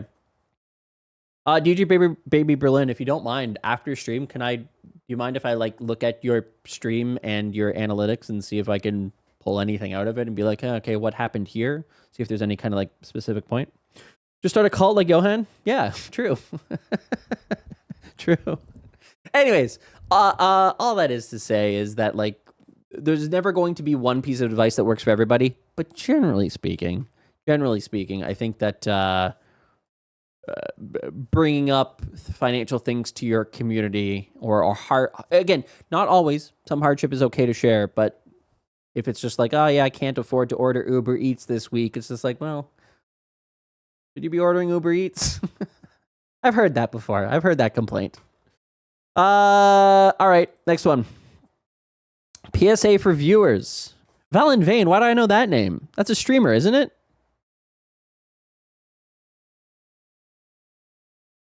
I think that's a streamer. I'm pretty sure yeah, that's definitely a streamer. Yeah. Okay. I have no money. Uber Eats every day. Yeah, I've seen that a lot. I've definitely seen that a lot. Please stop telling streamers you are leaving a stream to go watch another streamer. Just been in a stream, a smaller streamer, and a viewer declared the departure to see someone else. I encourage this, by the way. Leave this stream all the time to go watch somebody else. If you want. And you can promote it if you want. Again, this stream doesn't work the same way as everybody else's. So, who's streaming tonight, by the way? Anybody else streaming in like the next 3 to 4 hours? And I watched the reaction I know all too well. The look of trying to remain chipper and happy, and while thinking, was there any need? Yeah, probably not. I realize that you are just being honest, but it's the height of the rudeness. You are basically saying you aren't interested enough to keep watching. I am off to see someone more interesting than you. Just say, I have to go, see you all later, and leave quietly. It's easy as that. I don't even say goodbye. I say hello. I chat for a moment. I lurk a lot, but I will never say goodbye in most cases. I'm going to go watch Amaranth. She better be live somewhere. I hope so, Lady May. Just keep 300 tabs. Well, unfortunately, that won't work. I'm going to be unabashed and also rec joining the DJ Creator Club. Can I join? Shimnala, will you let me join? I have to be more careful if I'm in there, but can I join? Tonight, 1 a.m. EST for DJing. Heck yeah. 1 a.m. That's yeah. I rarely announce my departures. Yeah, I never do it. You have an account I do have an account in the DJ program. I'll listen to music on it.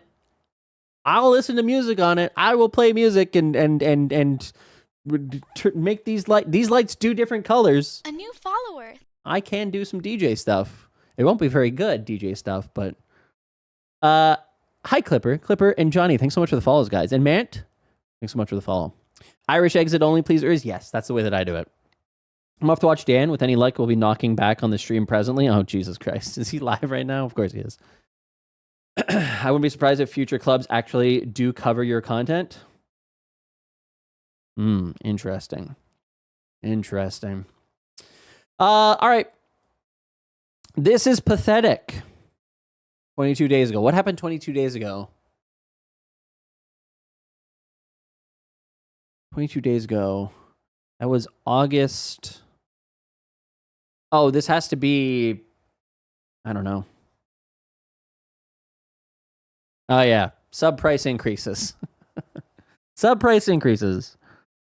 right. Well, all right. It's not pathetic. It's just catching up to what they already did on desktop. Not that pathetic. It's expected. They should have done it in 2022 when I said, though. I was right about that.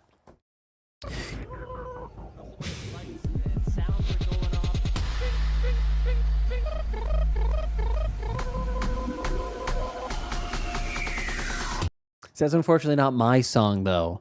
It uses my sound effects from my mouth, but Banny made that. Next second channel is an affiliate? No, it's true. It's not. Can we collectively talk to the newer streamers for a second? Uh-oh. I said to build. All right. What do we got to say? I know there are guides, wikis, etc., but it's been a growing problem the last few months. Oh, God. Anything that happens in the last few months has probably been going on for the last 6 years. We need to get a handle on these AI bot, third world country graphic design shilling art accounts that come into chat as viewers trying to sell Twitch art. Oh, God. All right. Remove them ASAP from chat. Do not say hi. Do not make eye contact. Do not say their name. Do not acknowledge them. If you have mods, get them to remove them immediately so no active chatters have to see it either. Make it like they never existed. They are not in your chat to help you, and they will not come back even if you are nice to them. They do not deserve any attention whatsoever except to have all their messages permanently deleted. Let's collectively let newer streamers know. Otherwise, I'm going to start assuming there are also bots on Reddit trying to make it seem otherwise. Here's the unfortunate reality of this one. I think that probably a lot of people, it's the first person to ever type in their chat. Again, I don't have any stats on that. That's just a feeling. But like when you have 90% of streams having less than 2 people watching, like, you're going to welcome anybody who types in your chat. So I think that for a lot of people, they don't inherently know. And I don't also think that they're on r/Reddit. Or sorry, r/Twitch. I just don't think it's likely that that's going to be the case. So the people who this, again, if they go into a partnered streamers or an affiliate streamer, yeah, I think that those people, again, I don't see them targeting people who are more than like 5 or 6 viewers because they probably know. They probably go, yeah, okay, goodbye. So, yeah, replicants are greater than bots. The real ones that need to be stopped are the ones that fall for it and pay for it. Otherwise, they quit. Yeah, for sure. You can't even lurk. Uh-oh. You don't have VIP exception to automod? I don't think so, no. The secret is to get big enough that the bots don't show up anymore. Exactly, that's right. You only seem to target the smaller streamers. Yep. That's why Zach talks to us chat. He's desperate. Exactly. So I work from home and I like to turn on COD streams while I work. I like this one guy's stream and had it going a while, and I was doing orders while I was doing orders, and it went quite... So I look up at the monitor and I was kicked. A little pop-up saying I could request to be unkicked after 15 minutes. Is this because I spent 10 minutes watching and not chatting?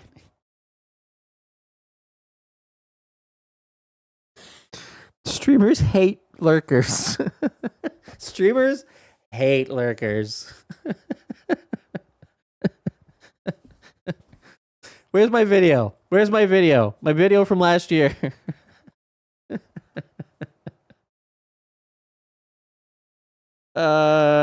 Where is that? Yeah, streamers hate lurkers. I'm gonna tell you guys right now, I'm gonna record a video today called Streamers Hate Lurkers. Hey, Zach, how's the stream going? It's going good, Obama. That's Thank great. you. Yep. I love this game. Oh. You're playing. Which one? And I have the high score in just chatting. May I ask you a question? Yep. Ask Do you away. have a Discord? Great. Yeah. Yep. That's nice. Yeah. Anyway, do you want to buy some of my art? You don't? Why? Because I'm a former president? True. Is that Canada isn't even a real country? No. It's Britain's backyard. And not even the cool. That's kind of true. Like Australia. Yeah. Anyway. They have big God spiders bless there, though. chat. And God bless the United States of lurker, America. stop fucking lurking so much. Serotonin, thank you very much for the 12-month resub. Fuck. Oops. Yeah. Here's a funny thing, okay? I'm gonna say it. What? What are you grumpy about? I said it in that video. I'm saying it again. Streamers, obviously lurking is great, right? If you're a lurker in a chat, that's awesome. Hi, PS Switch. If you're a lurker in a chat, amazing. I lurk a lot, and so I'm not saying this as like a negative thing overall in terms of lurkers. So I am saying that streamers don't like lurkers, but they tolerate them and appreciate them. Those two can be true.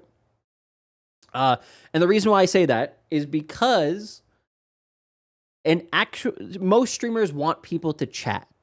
It's hard to be a streamer, and it's hard to talk to yourself. And so when you have somebody who is also talking back to you, that makes your life a lot easier, and it makes you a better streamer, and it makes your stream more interesting. This is why I say that Twitch is constantly in a state of collaboration. So this idea that you need to have other people calling into your stream all the time is wrong, because it's already happening. We're already collaborating. The fact that I can read what you guys are saying, and you guys can respond, and you can interact with the content, and you can add more things to the stream and the overall way in which this all goes. We are collaborating, and you make my job easier. You make it easier, whether it's this chat or any other stream. The act of chatting makes streams better. So lurkers are great. They increase the overall view count. That pushes them up in discovery in terms of the overall categories and stuff like that. And that's awesome. So there's no downside to it, but there's not the upside of a chatter. Chatter is fantastic. A chatter is peak what you want from a viewer because they contribute to the content. They make it easier. They make the overall experience better for everybody. That collaborative nature is fantastic. So that's why streamers don't say it, but technically speaking, if you gave them a choice between do you want a chatter or do you want two lurkers, every single streamer who has any kind of sense of actually wanting to do this professionally or more consistently will take the one chatter over the 2 or 5 or 10 lurkers. Just how it is. We added 30 bits to Mahalo's cheer. Mahalo! Thank you very much for the 300 bits. You guys shouldn't do this.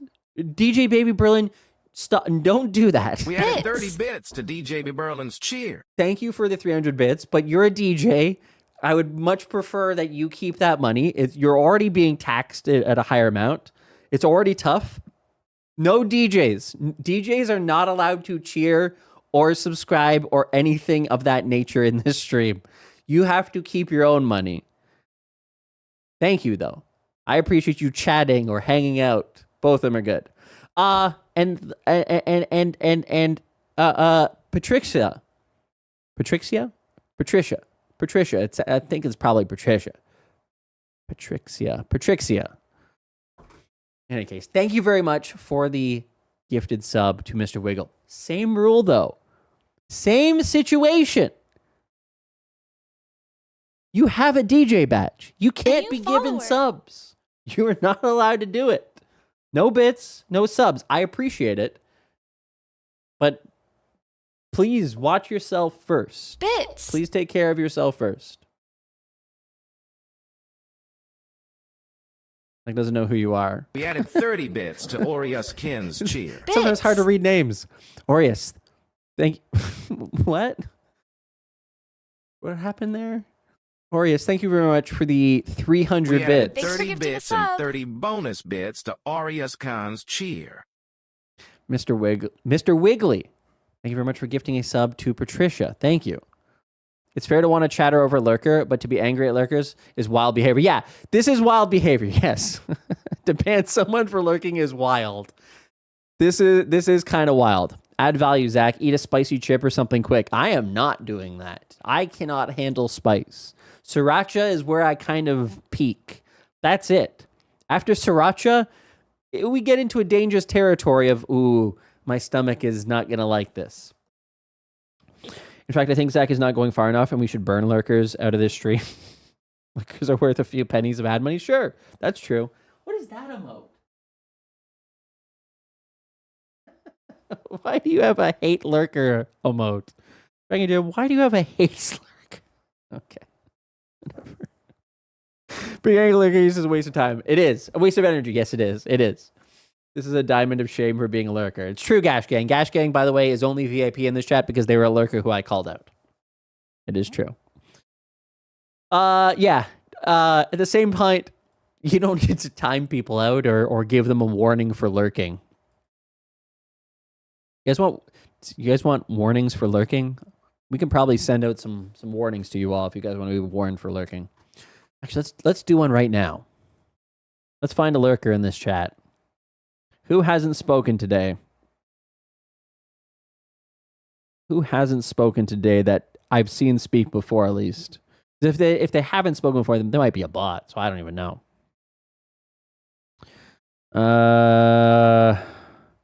Vixen Vina? Venomous Ninetails. Zach's hunting lurkers now. It's true. I'm hunting lurkers. Jesus! All right, Jesus, you're getting timed out. You're getting a warning. Yeah. Did you type in here today?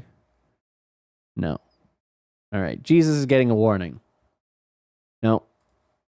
/warn. Oh, God. What have I done? There we go. /warn. Jesus. Lurking is allowed. Yeah, Jesus. Jesus takes the warn. This is a warning. The only man that I listen to is Jesus Christ. That baby bat? Who is that? Whose voice is that? Well, there we go. We issued a warning to Jesus.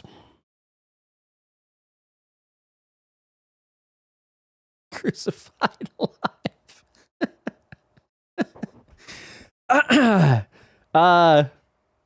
That was indeed baby bat. Okay, all right, interesting.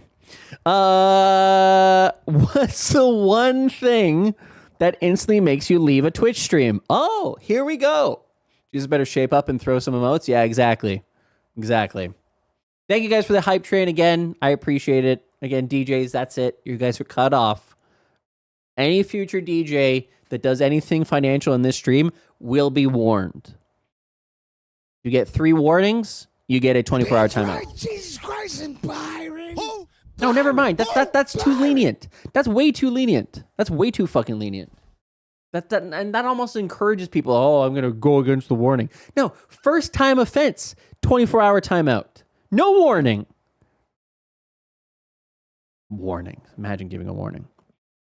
What's the one thing that instantly makes you leave a Twitch stream? Good thing I'm not a DJ. Zach, my second year sub is safe. Hi, Strange Earth. How are you? Welcome in. Strange Earth is over on the YouTube channel, by the way. Bet 100 bits. See my answer above. Bits. The answer is Capri Sun Poppy. That sounds about right.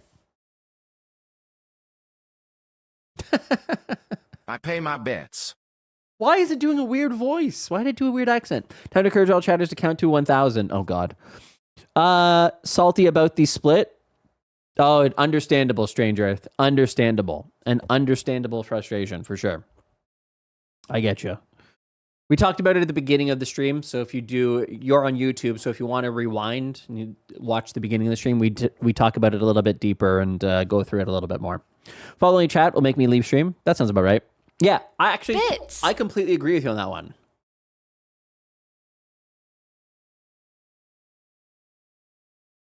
What's so weird about this accent, huh? It's doing a fake accent. That's not the actual voice.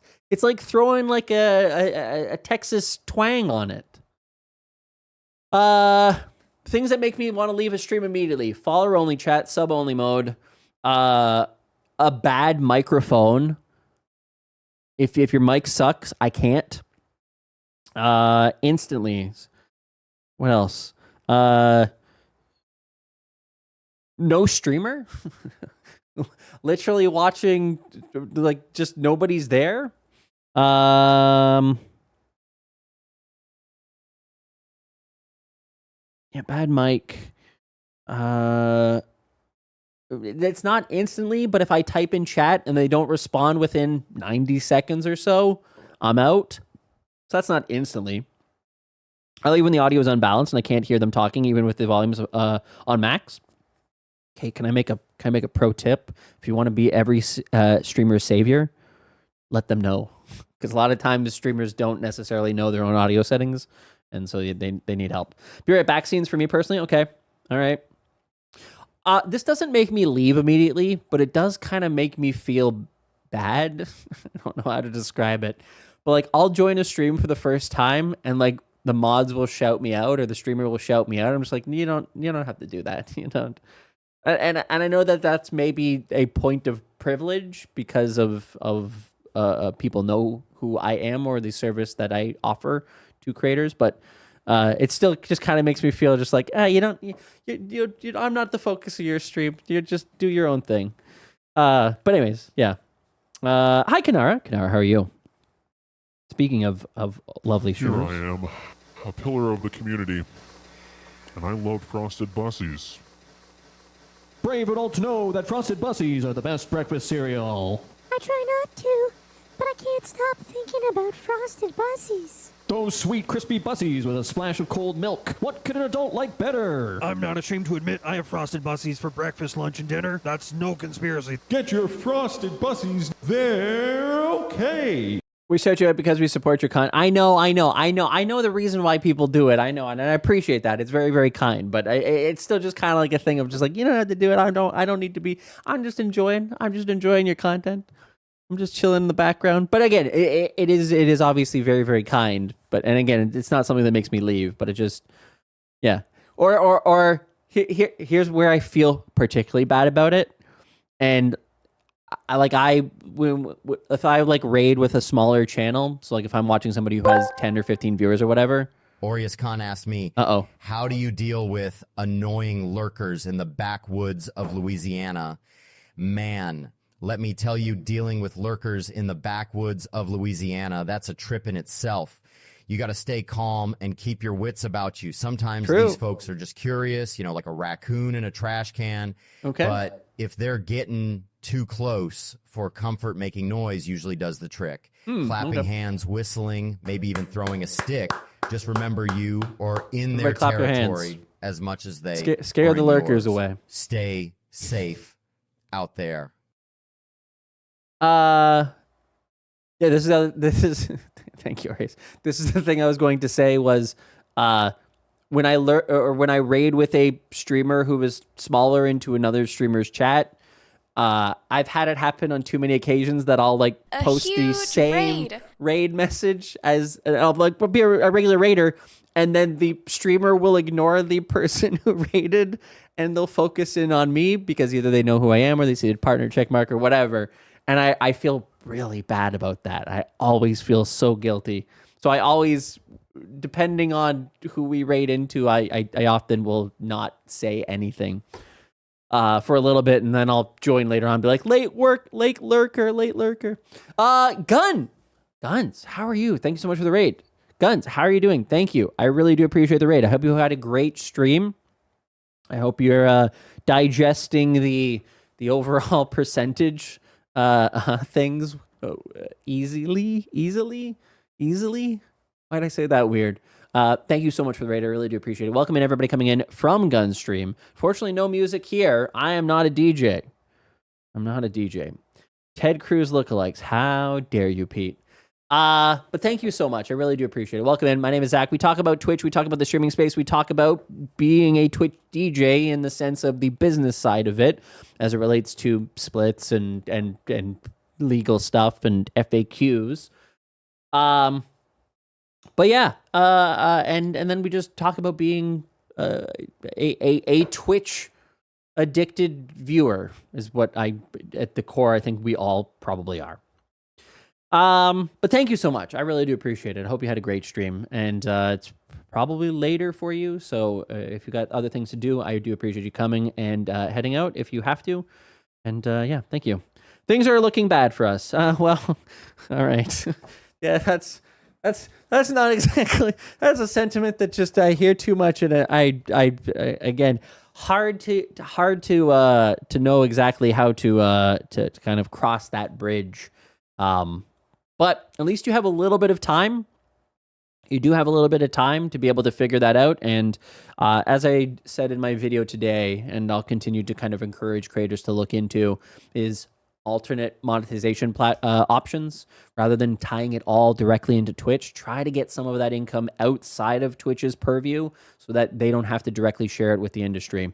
Yeah, so and I'm probably going to try to create some additional stuff around off-platform monetization to hopefully help people kind of get set up on that kind of stuff, make it a little bit easier. I think that's the thing that I can do to help, but we'll see. Twitch addiction. I think we're all in the good place. Kind of true. My cat go. Hi, I'm Holmes, and this is my 16th month as a Twitch addicted viewer. Hi, Holmes. Welcome. Nice to have you here. Guns does have a Patreon. Love it. I know a lot of big-ish and many smaller DJ streamers are very disenfranchised with all this nonsense, understandably. Again, I think one of the things that is particularly frustrating is the fact that Twitch couldn't tell you. I think that really sows the seeds of discontent in having to find out some kind of number from a third party such as myself. I don't think that ingratiates Twitch. I didn't want to be the messenger in that one when Twitch could have done it themselves. So it is one of those frustrating things to, like, obviously somebody has to do it and somebody was going to figure it out. So I might as well try to help with that. But at the same time, it's the kind of thing of like, damn, did yourselves no favors, guys. Please do, Zach Bussey off-platform monetization is not clearly explained. Okay. All right. I'll try to make some stuff. Because again, that's good stuff for all creators. And so, yeah, I'll work on some of that stuff. Curious to see how fast labels go after Kick for a similar type of deal. But I don't think the stream reviewer account is on the radar yet. Yeah, I don't think it's on the radar yet for Kick. I really think, unfortunately, it's Kick. But, and so that comes with a whole other bag of, a whole other heavy bag of stuff that goes with it. But yeah, I don't think they're on the radar of anybody just yet. At least any kind of, I mean, even Twitch. It wasn't until Twitch started to reach out to DJs during the pandemic and said, hey, you can't tour right now, but you can make money on Twitch, that the industry said, hey, wait a second. You guys are making money on music stuff? We want in. So it up until that point, despite having had some kind of interactions with the overall music industry, they ultimately didn't have a significant involvement with them to a point where they had to make a deal. We're just looking through r/Twitch right now, reading some things on this subreddit that are the most upvoted from the last month. And the one that we're currently reading, that we were just reading before you joined us, Raiders, I said that weird. What's the one thing that instantly makes you leave a Twitch stream? And I said bad audio, a follower-only mode or subscriber-only mode, which, by the way, not to call out DJs, but a lot of DJs have their chats in follower-only mode and sub-only mode. And I think I understand why you guys do it, but I do think that it can be difficult for new people, especially in the Twitch culture, to want to participate in chats and follow first before they can interact. I understand why, but I do think that sometimes can be a mistake. And so it's something that, again, I think I understand the reasons why, but something to consider. What is the one thing that makes you leave a Twitch stream instantly? Well, let me tell you. If there's one thing that makes me bolt out of a Twitch stream faster than a customer whining about shoe sizes, it's got to be when the streamer starts begging for subs and donations every 2 minutes. I mean, yeah. Come on, I'm here to unwind, not fund your trip to the Bahamas. Well, okay, that's not If happening. I wanted a guilt but... trip, I'd just talk to my family. Keep it entertaining and cut the constant panhandling, will you? Jesus Christ. Yeah, we used to shame the $5 a month people. But yeah, anyways, that's just something to consider. I think that the Twitch communities in general, typically you like to participate with the community before you end up following a streamer. Get a vibe for things, feel things out. Again, it does open you up to some additional art bots and like follower bot kind of things in terms of like, do you want to check out this free viewers at that kind of thing? But I also think that it discourages people from sticking around to give people a chance. So, yeah. It does for me. I know, like, even when I raid a channel, if it says I raid a channel that I've never been in before and it says follower only chat, I go, oh, let's find somebody else to raid. Because unfortunately, it's a signal that it's like, okay, we may not be able to actually type and participate in a raid message with the community overall. Bad or unbalanced audio, including excessive audio alerts. Okay, well, all right, we're edging towards that one with this stream. Hi, Asura. Hi, Ramessive. A long list of demands that boil down to "don't be an idiot" makes me leave. That sounds about right. The $5 person has left the internet and or changed her name. She has, yes. I actually want to reach out to her at some point. Hi, Steph. Hi, Moblord. People that spend more time talking about sub goals, donations than actually playing their game. Lack of engagement. I like to hear what the streamer thinks about a game and what is going on, though this is hit and miss because if they are talking through a major dialogue moment, it can be a bit irritating. I agree. Cliquey chats where the streamer mods and regulars only acknowledge each other. Yeah, this is one of those things that I think is, again, this is why I say that, like, streamers chat. What was that?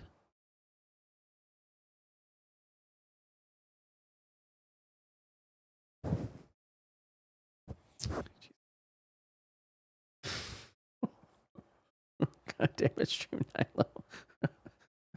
It scared the Oh my gosh, look at the presents. Look at the presents. The penises, the boobs, the tits, the asses too.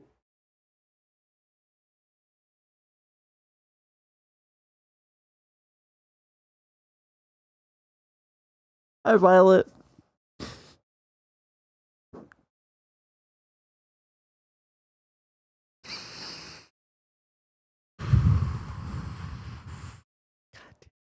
Can't even explain. Forget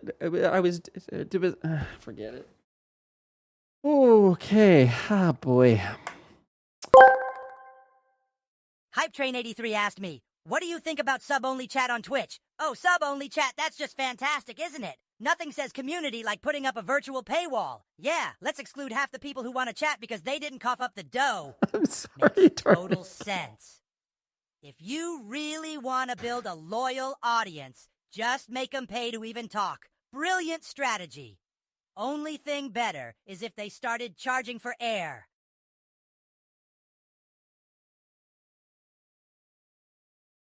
Well, that's kind of true. Yeah, well, again, air is expensive, yo. It is. If you try to buy air in a can, very expensive.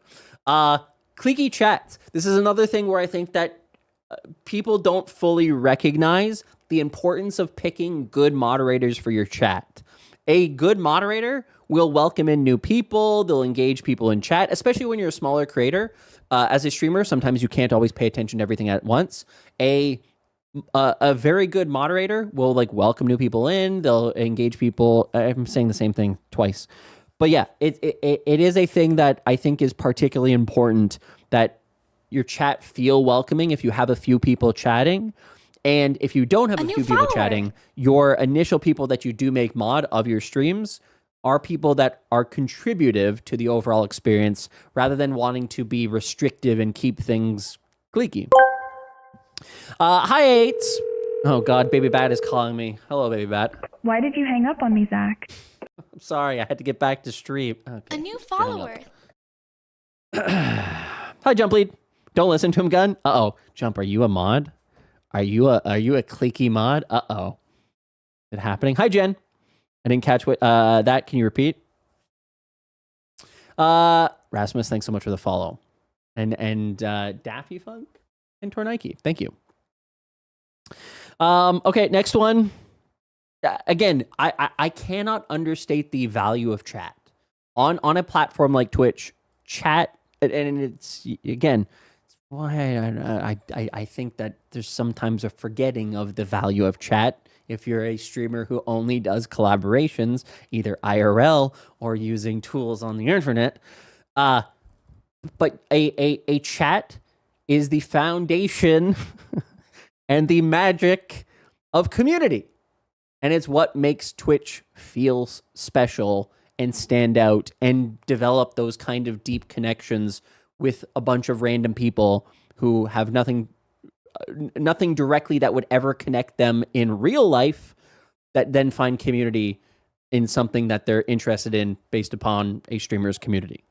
I think that is a huge value of Twitch that you don't find on TikTok, you don't find on Instagram, you don't find on YouTube, you don't find in terms of that kind of community level engagement that you do find on Twitch. Moblord asked me. Oh, God. What is the value of chat on Twitch? Okay. Is it possible for chat to overtake a stream and use it for their own meme purposes? Chat on Twitch, the chaotic symphony of the internet. Mm-hmm. Symphony. Its value is like an infinite loop of memes, absurdity. True. And of course, the occasional gold nugget of insight. True. Yes. It's absolutely possible for chat to overtake a stream. They can turn a simple comment into an entire meme culture. One moment you're live streaming, and the next you're just the background noise to chats twisted sense of humor. Don't mind lurkers as much as the emote spammers? Welcome to the digital age, where the audience can become the real show. Sure. How delightful. Yeah. Yep, absolutely. I watch a lot of competitive games. Thank you, Moblord. Good question. Good answer. I watch a lot of competitive games. When a streamer gets super negative about the game and when they lose, in all actuality, it's their fault and they just were just the way of the game. That can happen. Uh-oh. Oh, no. Fallon Vane. Oh, no. Hi, Strain. Did you see the news about Anna Perna? I did not. I don't know. I don't know who that is, unfortunately, Strain. Calling out lurkers. Lurkers want to lurk. Leave them alone. Calling them out makes most of them feel uncomfortable. Like they have to speak when they might not want to or when they're busy. Well, guys, let me tell you. I don't do it because I think it's a good idea. I do it because Ninja told me to in his masterclass on becoming a streamer. I take zero responsibility that I continue to do it as part of an overall segment on this stream. It is not my fault. I'm listening to the experts. Pylorzaen asked me, is paywalling your Twitch stream like a sub-only mode a bad idea? The entire team just quit. It's a terrible idea. Paywalling a Twitch stream alienates potential viewers and creates an exclusive club mentality that stifles community growth. While subscriptions can help support streamers putting up financial barriers for interaction, just makes it feel like you're trying to squeeze cash out of people rather than building genuine connections. You want engagement, not resentment. Good point. Good point. I ran into someone who had his friend / mod on comms during his solo gameplay, and the mod would call out every single viewer by name verbally, even if they didn't chat. Oh, username is viewing your stream now. Yeah, okay, that's weird. I hope they use guest star at least. Follower only chat. Constant bot messages, whining about not getting donations, not engaging in chat or ignoring chat. And then personally, I don't like a lot of things happening at once on a stream, like a fishing game pop-up, Pokemon pop-up, a large border, and a VTuber that takes up 1/4 of the screen. To me, that's just too much for me to take in all at once. Yeah, there's a little bit more on the personal side of choices. I don't think those are deal breakers for the vast majority, but I think that these ones probably are. Every DJ will be doing the hot tub DJ stream next year. Is that actually a category? Wait a second. That's actually kind of genius. I'm not going to look it up, but probably a good idea. E-begging, all right. Spewing, defending, allowing, or ignoring any sort of bigotry. I agree on that one. I think that's reasonable. A chat that's rolling by so fast that neither I nor the streamer in question have a chance of interacting with the community in any meaningful way. This is one of those things that I think, as I say, it gets difficult. There's a difficult transition for when your chat starts moving fast enough as a streamer, and I think it happens somewhere around the 200 to 500 viewer range, where you guys, and it sometimes happens here, where you guys are typing so fast that like by the time I go to respond to something, you're already in a different conversation, and that can definitely be something that that is a hard transition to get over into the next kind of realm of being a streamer, where chat becomes the symbiotic chat rather than a bunch of individuals like Strain and Fumi and DJ Baby Berlin and Bridge Boy and Wolf. So yeah, that's one of those interesting things that gets difficult. I love large streamers with crazy chats, just like why I love small chats with personal discussions. Am I weird for that? No. Some people like it. You don't read chat. I can even mod a super fast emote spam chat. Yeah, that I don't know.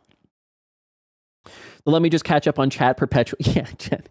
I feel that way sometimes here. I'm just like, oh, I want to go back and read some of the comments, but I know that I can't, because if I do, it's over. It's over. This stream will be 67 hours long. I've seen a lot of body parts on here since they changed those content warnings. You've seen a lot. Fair. To be fair, a lot of that was because they didn't read, but still, yeah. When they have a chat to set to follower only mode, Annoying party members that are playing with the streamer or drowning out the streamers out. This is why I always say that. Again, I'm speaking purely as somebody who watches a lot of streams, in that when you have other people on your stream, it can be detracting from the experience that you're used to of watching a stream and participating as a chatter. And it's why I think that Twitch is making such a huge mistake in leaning so heavily into guest star and collaborative jump on, jump off content with a whole bunch of different people, 6 different voices, 6 consoles, all that kind of stuff. It's a very tough thing to cross over that threshold and to try and make sense of for a viewer who is used to just hearing the streamer's voice and the person who you want to make connections with. First time ever catching you on a live stream. Hi, Isha. How are you? I recognize you from Twitter. But I don't know why that sounded like... That sound threatening? I recognize you from Twitter. I didn't mean it that way, by the way. I didn't mean it that way. Sometimes I need chats to actually chat in. Sometimes I just need to type when streamers die with everyone else. Fair. Hi, Kisno. I'm good. Loving the coverage you're doing on the Messy DJ program. Well, thank you. I appreciate that. Thank you. I almost always leave immediately when voice comms are on. Yeah. It's tough. Like, again, it's like trying to watch 2 separate YouTube videos at the same time. There's a possibility that those 2 YouTube videos may work out in terms of one is just playing music and doing ASMR, and the other one is playing Minecraft and screaming into the mic. And those 2 might just have a perfect harmonious balance that you can listen to both at the same time. But at the same time, it could also just be 2 people screaming into the mic playing Minecraft, and you're trying to make sense of it. And it's like, a lot happening here. I think I'll move to a different stream. But that's just my interpretation of Twitch. That's too long for me to read. Acting like you're entitled to my attention and money. Fair. Excessively arguing with insulting their own watch base. Oh, geez. That's okay. Wait, actually, now that I think about that, do I have that with Slashy? Actually, poll. Anonymous poll. The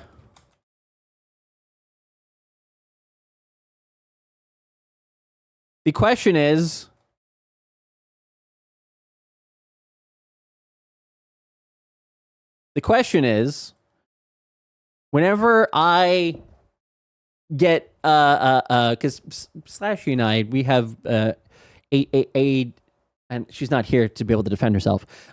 She has a fantastic way of one-guying me. Basically, she brings up a topic that I focus in on, and then she types a whole bunch of different times in like capital letters, and I can't ignore it, and so I have to address it. And then clearly, there's been some kind of miscommunication, and so we have this kind of like firing back and forth situation. Is it too much, and you guys mind it? Or is it okay and you don't mind it, you don't really notice it, it's not too aggressive in taking over the stream? Be honest. There's no ability for me to look at who actually answered in what way. I'm just okay. I'm just, while we're here asking this question, because I'm kind of intrigued. But in the moment, most loving way possible. Exactly. Someone clip this and send it. Don't do that. It's okay. She'll comment on every day for next week when she finds it. No, she won't. Do we even need a poll? I think we need a poll. I think it's good information to have. Acting like you're entitled to my attention / money. I watched some streamers that where this was like, you are watching my content, so pay me by subbing. There's definitely some streamers who are like that, for sure. Someone who sort of causes the same effect like this too, I can absolutely see people not liking it. Yeah, say Sarah, you do that too. You're not doing it as much, say Sarah. You've gotten better at it, at kind of like picking your battles. But yeah. Johnny Carson and Ed McMahon, or Conan O'Brien and Andy Richter, it's super entertaining. All right, 60% say you don't mind. That's still 40% who say it's too much. Okay, interesting. I do it for better reasons? Yeah, fair. I expect a stream with an established community is expected to be one guide. Yeah, that sounds about right. It's totally fine, but when I was brand new to chat and you and Slash were beefing, I had a moment while I waited to figure out whether it was friendly or not. Yeah, so that's the thing. That's exactly it, Falcor, is that I don't necessarily know if people understand that Slashy and I have that kind of... The best way I could describe it is probably like brother-sister rivalry, in the sense of it's like she's like a bratty younger sister, and I'm just so annoyed by her. 12 to 8. But at the end of the day, I appreciate her, and I think that she's a valued member of the community. The problem is calling them out and say that Twitch is actually free, and I pay by watching ads is a safe way to getting banned. Yeah, for sure. You and Slashy is like Stephen Colbert and Jon Stewart kind of playing around. All right, interesting. Yeah, 12 to 8. Okay, interesting.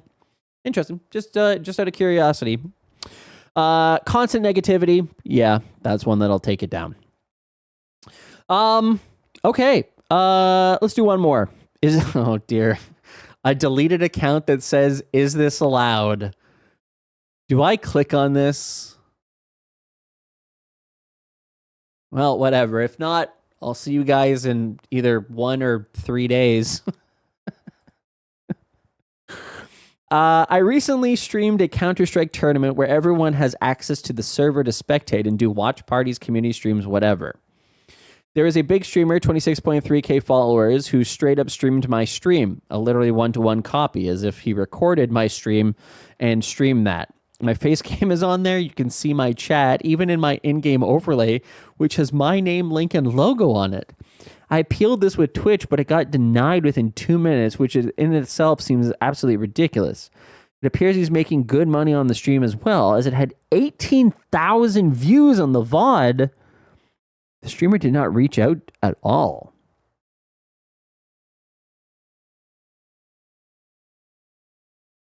Wow. Okay. Yeah, DMCA. Just send a DMCA if you did not want that to happen. Interesting. Hi, Enox. Enox, how are you? Enox, you're not doing anything. Okay, hold on. I always have to double check whenever I see Enox. I'm just like, I still haven't turned on those notifications for super chats and stuff yet. I got to do that. Write that down.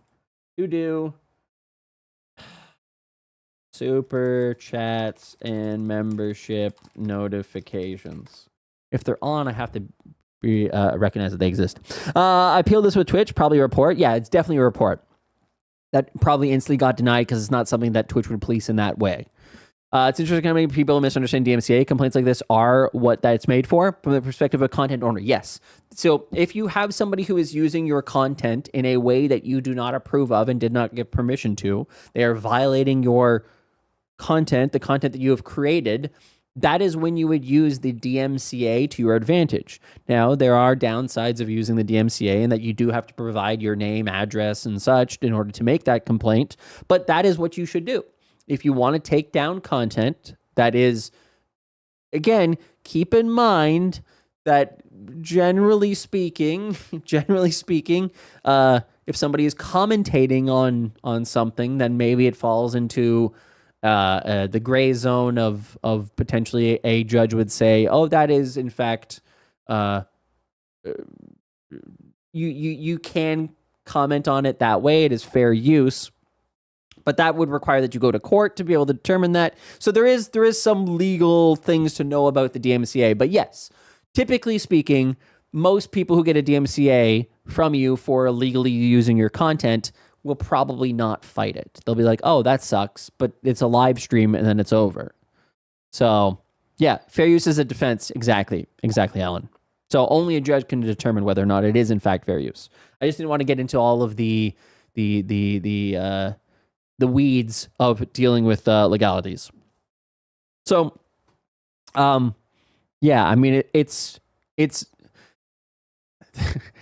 funny because this actually would be a good use for Guest Star if they figured out a collaborative tool that allowed you to indicate that, hey, my stream is restreamable, and you can restream my stream if you would like and provide commentary. And as a result, some of the ad revenue and analytics of your stream would then be passed on to the original content.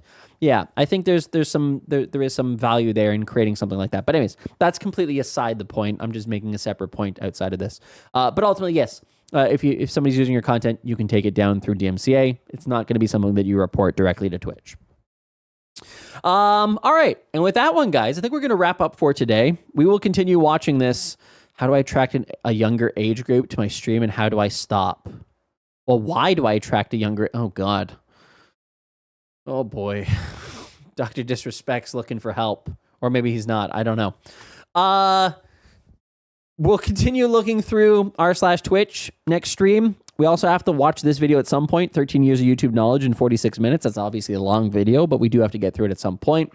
TwitchCon starts roughly 8 days from now. So before that, we are going to read through this San Diego Business Journal report on TwitchCon and the economic impact it's going to bring to San Diego. A new follower. And yeah, that's going to be the plan. Door knocks warrants. Sophia guest star. Chat is magic. Exactly. You get it. You get it. I really do appreciate you guys being here. Thank you very much for all of the bits at the beginning of stream and throughout the stream, of course. Thank you very much for the subs. Guns, thank you so much for the raid and everybody who followed. I do appreciate it. For all the DJs who came by to talk about the DJ program. Hopefully, yeah, we'll continue to obviously have these conversations in terms of if there is new developments or as things go on, because it's not a static situation. Things are going to change as time goes on, and new information and new abilities and new ways to earn and new best practices will actually be figured out as a result. And yeah. Yeah, I just appreciate you guys coming and hanging out and chatting. I just wet myself. Didn't do that. I peed myself. Nope, I didn't do that either. Cool. But yes, thanks for coming. Thanks for hanging out. And I will see you guys in the next one. We're going to find somebody to raid. I'm going to say goodbye to the YouTube chat. All the folks watching on YouTube, thanks so much for watching. We'll see you in the next one. Goodbye.